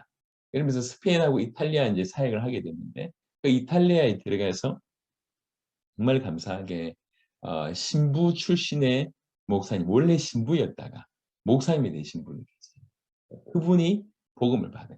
그분이 교회 가서 말씀을 전하는데 이분이 표현하기를 말씀 듣는 내내 누군가 자기의 몸을 몽둥이로 계속 두들겨 패는 것처럼 그렇게 뼈 마디 마디까지 아팠다. 그 정도로 충격이 됐다. 이분이 이제 복음을 받았어요. 이분 통해서 이제 이탈리아 복음화가 되어지기 시작하고 지금 유럽의 한 10개 나라에 문들이 열리기 시작했어요. 이렇게 아까 말씀드렸던 그 원리대로 우리는 어딜 가든지 문을 열어주시면 문을 열어준다는 얘기는 우리가 사역할 수 있는 뭔가 조치를 해준다는 거죠. 사람을 만나게 한다든지 교회의 문을 열어주시든지 집회를 이제 이렇게 허락하시든지 이러면 우리는 거기 가서 뭘 얘기하냐면 복음을 전합니다. 계속 복음을 전하면 문 열린 곳에 들어가서 복음을 전하면서 제자를 찾는 겁니다. 그 제자를 찾고 그 찾아진 제자가 이 제자가 결국 우리 빠져나오고 났을 때 그 나라 살릴 것이니까 이 제자를 집중으로 우리가 머무는 동안에 집중적으로 함께 있으면서 사역을 하고 혹여 이 사람이 시간을 더 낼 수 있다 그러면 다음 나라 사역을 다니면서 실제로 사역을 같이 하면서 눈을 계속 열어 주었던 것입니다. 그러니까 그런 일련의 일들을 통해서 계속 아주 짧은 시간에 폭발적으로 저희가 계산을 해보니까 2012년 1월에 마이애미를 들어갔고요. 2년 동안 5번 들어갔고 중남미 문이 열린 것이 2013년 10월경입니다. 2013년 10월경. 그리고 우리가 2019년 4월에 꿈부레를 했었거든요. 그때 당시에 100개국이 열린 겁니다. 그러니까 중남미를 들어간 것이 2013년입니다. 본격적으로 사역한 게 2013년 그것도 거의 끝이니까 뭐 거의 2014년이라고 해도 과언이 아니죠. 그러니까 만 6년 정도가 안 되는 세월 동안에 100개국의 문을 하나님 열어주시고 이게 저희한테도 너무 놀라워. 저희는 현지인들만 만났어요. 죄송합니다. 저희가 한일 선교사님들 안 만났어요. 왜 안 만나냐면 선교사님들을 이렇게 한번 필리핀에서 한번 이렇게 만난 적이 있는데 일단 묻는 게 뭐냐면 교단이 뭐냐부터 시작해서 뭔가 열린 마음이 아니라 눈을 이상하게 뜨고 이단 아닌가부터 시작해서 그냥 이렇게 허심탄회하게 얘기가 안 되더라고요. 오히려 이 한인 선교사님들. 죄송합니다. 그래서 한인 선교사님들 안 만나고 무조건 현지인들로 들어갔어요. 현지 그 나라는 그 나라 사람이 살린다. 이 마음 때문에 무조건 현지인들로 들어갔기 때문에 그렇게 또 폭발적으로 사역을 하게 됐고 저희가 이제 전하는 내용 그다음에 저희가 전하는 전도 그리고 저희의 자세, 섬김 이런 것들이 그분들 볼 때는 그냥 소개를 안 시켜줄 이유가 없는 거예요. 그렇게 너무 빨리 많은 식으로 소개를 시켜주다 보니까 사역들이 그렇게 아주 활발하게 이제 벌어지게 된 것이죠. 그래서 모든 일들을 할 때 우리는 원리는 하나밖에 없었습니다. 전체 저 땅을 살려야 된다. 우리가 들어갈 때 이 나라 살려야 된다. 이 나라 살리기 위해서는 제자 찾아야 된다. 제자는 복음에만 반응 보인다. 그래서 제자 찾기 위해서 복음을 전하기 때문에 웃으면서 여유롭게 막 농담하면서 할 수가 없었어요. 매 순간 생명 걸면서 복음을 전했어요. 그러면서 제자가 딱 나오면 진짜 제자다고 나오면 이제 우리는 그다음부터 이 제자에게 생명을 이 제자가 바로 설 수 있도록 할 수 있는 모든 뭐 자료면 자료 아니면 뭐 질문에 대한 답이면 다 드립니다. 그리고 이분이 빨리 눈 열릴 수 있도록 다른 나라 사역을 데려가기도 하고 다른 나라 보내기도 하고 이분이 사역을 할 수 있도록 배려를 해드립니다. 쿠바를 처음에 들어갔는데 아놀드 목사님 찾아가지고 세 번째 때 들어가서 우리 아놀드 목사님 찾았잖아요. 아놀드 목사님 찾았는데 이 가슴에 불이 붙는 거예요. 네 번째 들어가니까 이미 21개국, 21개 교단의 사람들 모아놨어. 다섯 번째 들어가니까 이제 전국적으로 확대돼서 100개 교단 이상이 막 모여드는 그런 일이 벌어지지 않습니까? 아놀드 목사님이 전국을 다니셔야 되는 상황이 벌어졌어요. 근데 쿠바는 대중교통이 활발하지 못하는 그리고 쿠바는 이제 이렇게 봉쇄 국가가 돼버렸지 않습니까? 봉쇄 국가가 되다 보니까 뭐가 안 되냐면은 이게 해외에서 이제 이렇게 특별히 차 같은 것들이 수입이 굉장히 어렵습니다. 관세가 100% 이상이라고 들었습니다. 그러니까 차가요. 다 오래된 봉쇄되기 이전의 차예요. 그래서 그 러시아에서 30년 전, 40년 전 만든 차가 그냥 돌아가는. 근데 더 기가 막힌 것은 저희가 차를 급하게 사들였어요. 그때 들어갔을 때 돈 다 모아가지고 사들였는데 40년 가까이 된 차예요. 40년 가까이 된 차인데, 예, 주소아 전사님 그 페이스북에 들어가서 그 빨간 차 사진 하나 찍어가지고 올려주세요. 40년 된 차인데 그 차값이 2천만 원이 넘어요. 2천만 원이. 우리나라로 오면 고체값 50만 원도 안 되는데 2천만 원이 넘어요. 그 정도로 비싸요, 이렇게 차가. 그래서 보통의 사람들은 차에다 전문가 다 수리할 수 있어요. 그래서 저희가 안 그래도 하여튼 뭐 그런 얘기 하려고 하면 시간도 없고 그런 식으로 이제 이렇게 사역을 그런 부분 저희가 생명 걸고 돕는 거죠. 이 제자를 도와야지 이 나라를 살릴 수 있다. 이렇게 지금까지 계속 사역을 좀 해왔습니다. 이게 좀 거시적인 얘기고요. 그런 중에 아까 제가 하려고 하던 얘기 좀 마무리하고 10분 안에 마무리하고 했으면 좋겠는데 여러분들이 교회에서 어떻게 좀 시작하면 되겠나 요 얘기를 잠시 좀 말씀을 드리면요. 여러분 교회 안에 제자 있습니다. 교회 안에 제자 있습니다. 이게 이제 중요한 겁니다. 성경 공부는 누구나 할 수 있습니다. 하지만 열매 맺기 위해서는 제자 중심으로 모임을 시작하는 것이 유익합니다. 그래서 여러분들이 주일날이나 수요일이나 말씀을 전해보시면 받는 사람이 있을 겁니다. 그 사람 중심으로 모임을 시작하는 것이 가장 유익합니다. 물론 12강, 27강을 주일날 풀어내는 것도 유익합니다. 왜 그러냐면 주일날 풀어내는 거하고 또 개별적으로 모아가지고 말씀을 전하는 것이 또 다르기 때문에 그래서 교회 시작할 때는 반드시 진실로 말씀을 받는 사람들 중심으로 해. 구역 모임처럼 흩어가지고 열매 안 납니다. 그냥 성경 공부됩니다. 열매 나기 위해서는 말씀을 제대로 받는 제자 중심으로 펼치는 것이 훨씬 유익하다 말씀드리고 싶고요. 두 번째는 12강, 27강은 그냥 뼈대를 잡는 겁니다. 뼈대를. 네. 뼈대를 잡는데 잘 이용하시면 되고요. 이 목사님들은 전혀 문제가 없지 않습니까? 성경을 통해서 예수가 그리스도이심을 풀어내는 것은 전혀 문제가 없습니다. 그러니까 12강, 27강을 통해서 충분히 사실은 그런데 평신도들은 이제 혼자서 성경을 통해서 풀어내봐 이러면 넘지 말아야 될 선을 넘거나 못 풀어내거나 이런 경우들이 있으니까 평신도를 중심으로 사역할 때는 12강, 27강 하시되 여러분들은 12강, 27강을 다루고 난 이후에 강단을 통해서 성경을 통해서 계속 예수가 그리스도 되심을 풀어내시면 되는 거니까 그렇게 하시면 좋겠고요. 또 하나는 결국 여러분의 지역 전체를 채우기 위해서는 평신도들이 일어나야 됩니다. 평신도들이 복음 전하고 평신도들이 사역을 할 수 있도록 해야 됩니다. 그럴 때는 이제 이 교재가 굉장히 좀 유익하게 사용될 수 있겠죠. 우리 평신도들에게 이제 그냥 맡겨 놓으면 본인 받은 간증 얘기하거나 선을 넘어서거나 이런 경우들이 많으니까 오히려 이 교재를 잘 이용해서 평신도들이 활용할 수 있다고 결국 평신도들이 일어나야 되거든요. 그렇게 한다고 하면 굉장히 무리 없이 유익할 것 같고 또 하나 말씀드리고 싶은 거는 아까 말씀드렸듯이 우리 교회만 이것이 사실은 가장 중요한 걸 놓친 것 같습니다. 사도행전 1장 8절에 오직 성령이 너희에게 임하심 너희가 권능을 받고 예루살렘, 유대, 사마리아 땅끝까지 이르러 내 증인이 되리라 하시니라 이렇게 얘기하지 않습니까? 이걸 대부분의 사람들이 오해를 하시는데 순서라고 오해를 많이 하십니다. 그래서 일단 내 교회를 부흥시켜 놓고 그다음 내 지역에 영향 끼치고 그다음에 우리나라에 좀 영향 끼치고 그다음에 세계로 나가겠다. 이렇게 세계 나간 사람 거의 없습니다, 여러분들. 이렇게 세계 복음한 교회들이 거의 없어요. 그냥 자기 교회 부흥도 못하다가 마무리 짓는 경우들이 많습니다. 사도행전 1장 8절은 동시입니다. 동시. 내 땅을 살리면서 전 세계를 살리는 것이 동시입니다. 그래서 이게 가장 이상적입니다. 여러분의 역사가 세계로 흘러가게 만들고 세계의 놀라운 일들이 여러분에게 흘러 들어오게 만드는 것이 가장 유익합니다. 그래서 예를 들면 저희는 저희 단톡방이 굉장히 활발합니다. 단톡방이 활발한데 이 단톡방에 전 세계에서 벌어지는 일들이 계속 들어옵니다. 전 세계에 벌어진 일들 이제 주수화 전사님 그 토요일 날 우리 하는 거 좀 올려주세요. 저희가 토요일 정도는 토요일이 되면 지난 한 주간에 일어났던 여러 나라 대륙의 부분들을 정리를 해서 주일 날 오후 예배는 제가 오후 예배 메시지를 짧게 하고 각 대륙 보고를 나누는 시간이 있어요.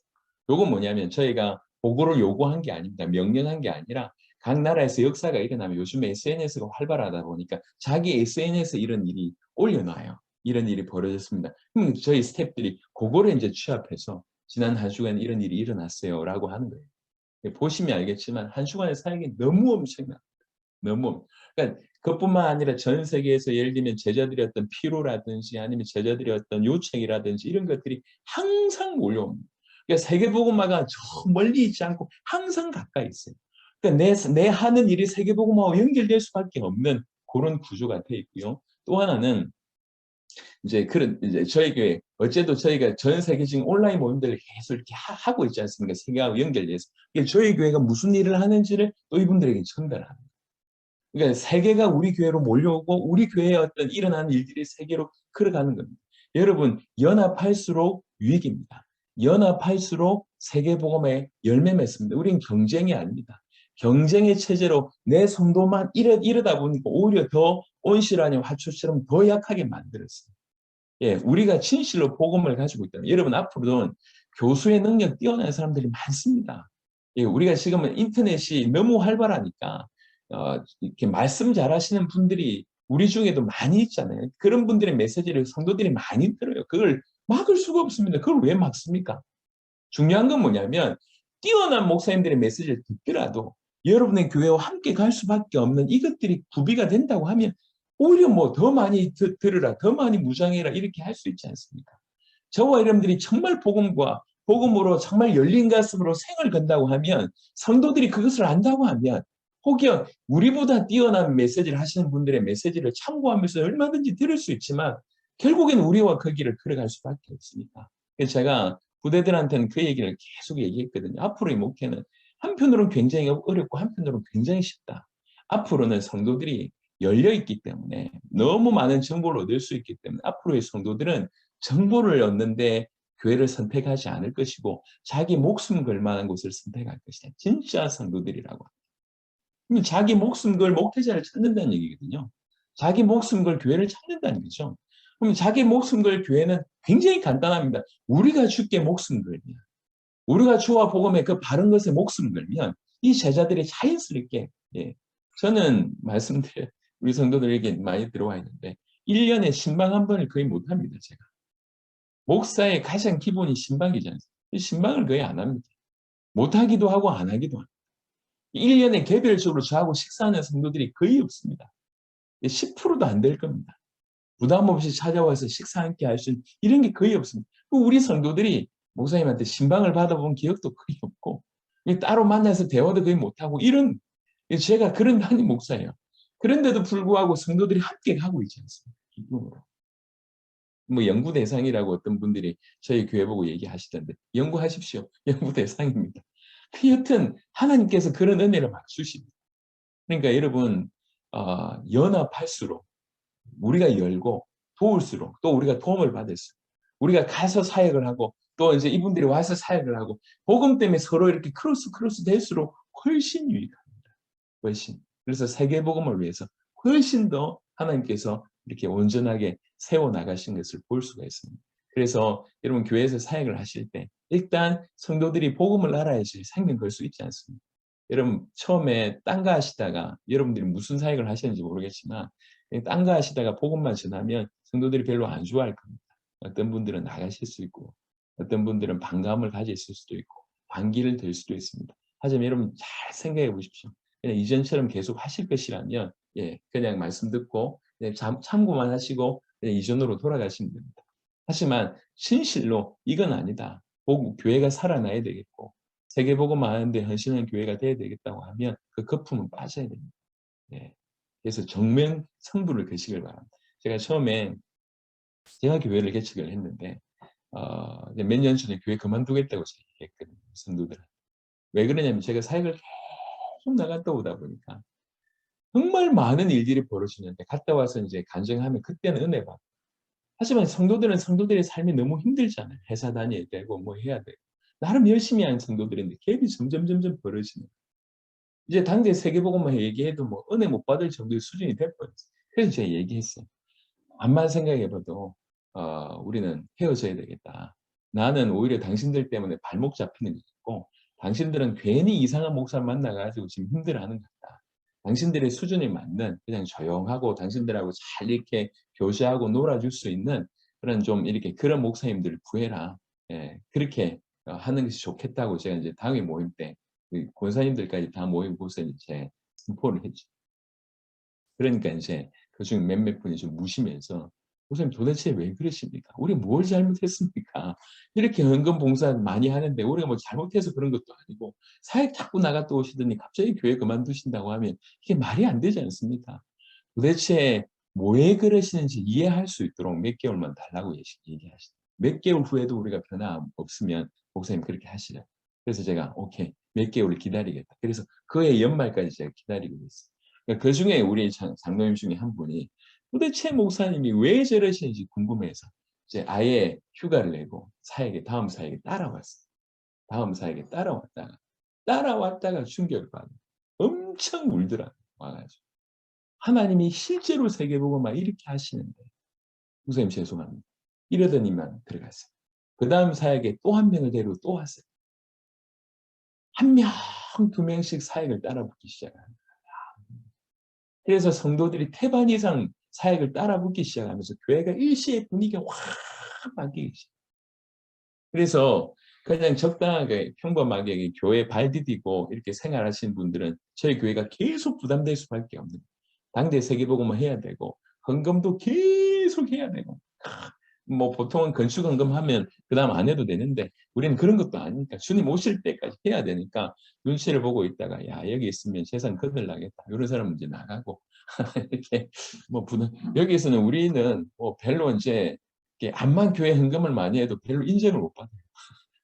당대 세계복음의 사역들이 너무 많이 확 크시다 보니까 이제 그런 분위기다 보니까 거품이 빠지기 시작하고 나가실 분 나가시기 시작하고 오히려 복음 때문에 생명 걸 사람들이 들어오기 시작하면서 아주 빠른 시간에 이제 체인지가 되면서 본격적으로 세계복음을 감당할 수 있는 교회들이 됐어요. 지금은 당회원들이요 너무 감사하게 저희 장로님들이 토를 다는 장로님들이 한 분도 없어요.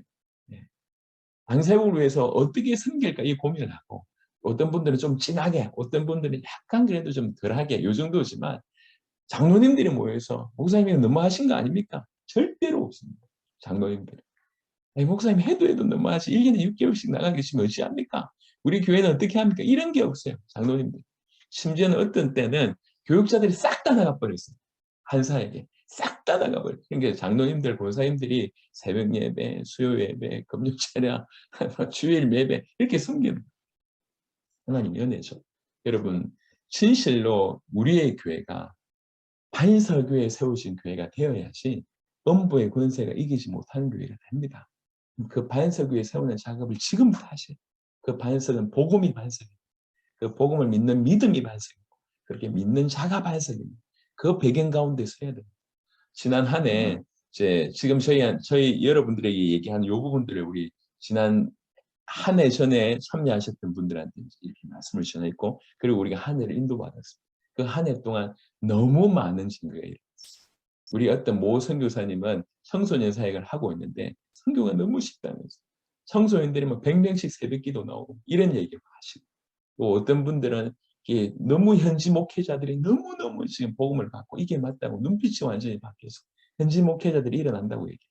또 어떤 목사님은 자기 지역뿐만 아니라 여러 나라의 어떤 제자의 문이 열렸다고 얘기해요. 어떤 분들은 이제 이렇게 코로나 때문에 옆에서 이웃에 목사님이 나가서 못 들어오시는데 그 교회도 아주 뭐 부담 없이 도왔는데 그 교회도 살고 본인 교회도 살고 뭐 이런 얘기 하시고 우리 여기 계신 대부분의 분들이 그런 증거들을 가지고 계셔요. 그걸 이제 여러분들에게 쫙 펼쳐드릴 것입니다. 여튼 여러분의 사역에 누차 얘기하지만 저희는 여러분에게 원하는 건 아무것도 없습니다. 아무것도 없습니다. 여러분하고 뭘 해가지고 뭔가를 얻어내려고 하는 쏨대가 전혀 없습니다. 저희는 우리 세대 세계복음화 진짜로 감당하고 싶은데 해보니까 전 세계가 짧은 시간에 일어나는 걸 제가 보니까 제 가슴 불이 나는 하니까 되는데 같이 했으면 좋겠다. 제가 먼저 걸어갔으니까 얼마든지 필요한 모든 것을 드릴 테니까 같이 세계복음화 하자. 이런 의도로 지금 하는 겁니다. 예, 사경에 제가 이렇게 열심히 하고 사례 받냐? 사례 안 받습니다. 우리 김영권 선교사님 저렇게 고생하고 사례 받냐? 그런 거 없습니다. 우리. 예, 제가 지금 이렇게 터졌잖아요. 잘 안 보이시죠? 입술 터져가지고 지금 연도할 때마다 힘든데 뭐 고생하면서 뭐 나오냐? 아무것도 안 나옵니다. 예. 우리 성도들이 처음에는 그래도 제가 한다고 하니까 목사님 좀 몸 보신해야 됩니다 하면서 뭐 주더니 한 8번, 9번 진행되니까 요번 9회차거든요. 아예 이제 신경도 안 써. 목사님 좀 뭐 이렇게 신경도 안 써요 지금. 회개하시기 바랍니다 우리 성도님들. 예, 목사님 잘하시겠지 이러면서 전혀 돌보아 주지도 않고 제가 들풀입니다 들풀. 전혀 없어요. 뭐가 유익되는 게 전혀 없습니다. 김영곤 선교사님이 홍보하려고 그 이제 편집하는 거 맨날 그렇게 매달려 있었어요. 누가 시킨 것도 아니에요. 다 혼자 만들고 어떻게든 여러분들 알게 하기 위해서 그런 수고로 지금 이 자리에 만들어집니다. 우리는 교단 밑에 있는 분도 아니고 조직 밑에 있는 사람들도 아니고 전부 다른 교단의 배경, 다른 사역을 가지고 있습니다. 예. 예수님이 하나님의 아들 그리스도 이것이 성경의 기록의 목적이고 사도들이 그토록 외쳤던 복음입니다. 그리고 이 복음이면 세계 살릴 수 있습니다. 세계 살아나고 있다고 하는 증거를 제가 계속 여러분에게 지금 보여드리고 있지 않습니까? 제가 했다는 얘기는 여러분들도 할 수 있습니다.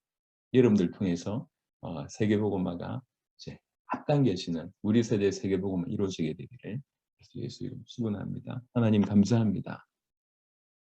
모여진 귀중한 분들에게 계속 눈을 열어 주옵시며 이들을 통해서 하나님의 크신 은혜가 있게 하시고 우리 세대의 세계복음화가 이들을 통해서 이루어질 수 있도록 하나님 역사하여 주시옵소서. 감사를 드렸고 우리 주 예수 그리스도의 이름으로 기도드렸습니다.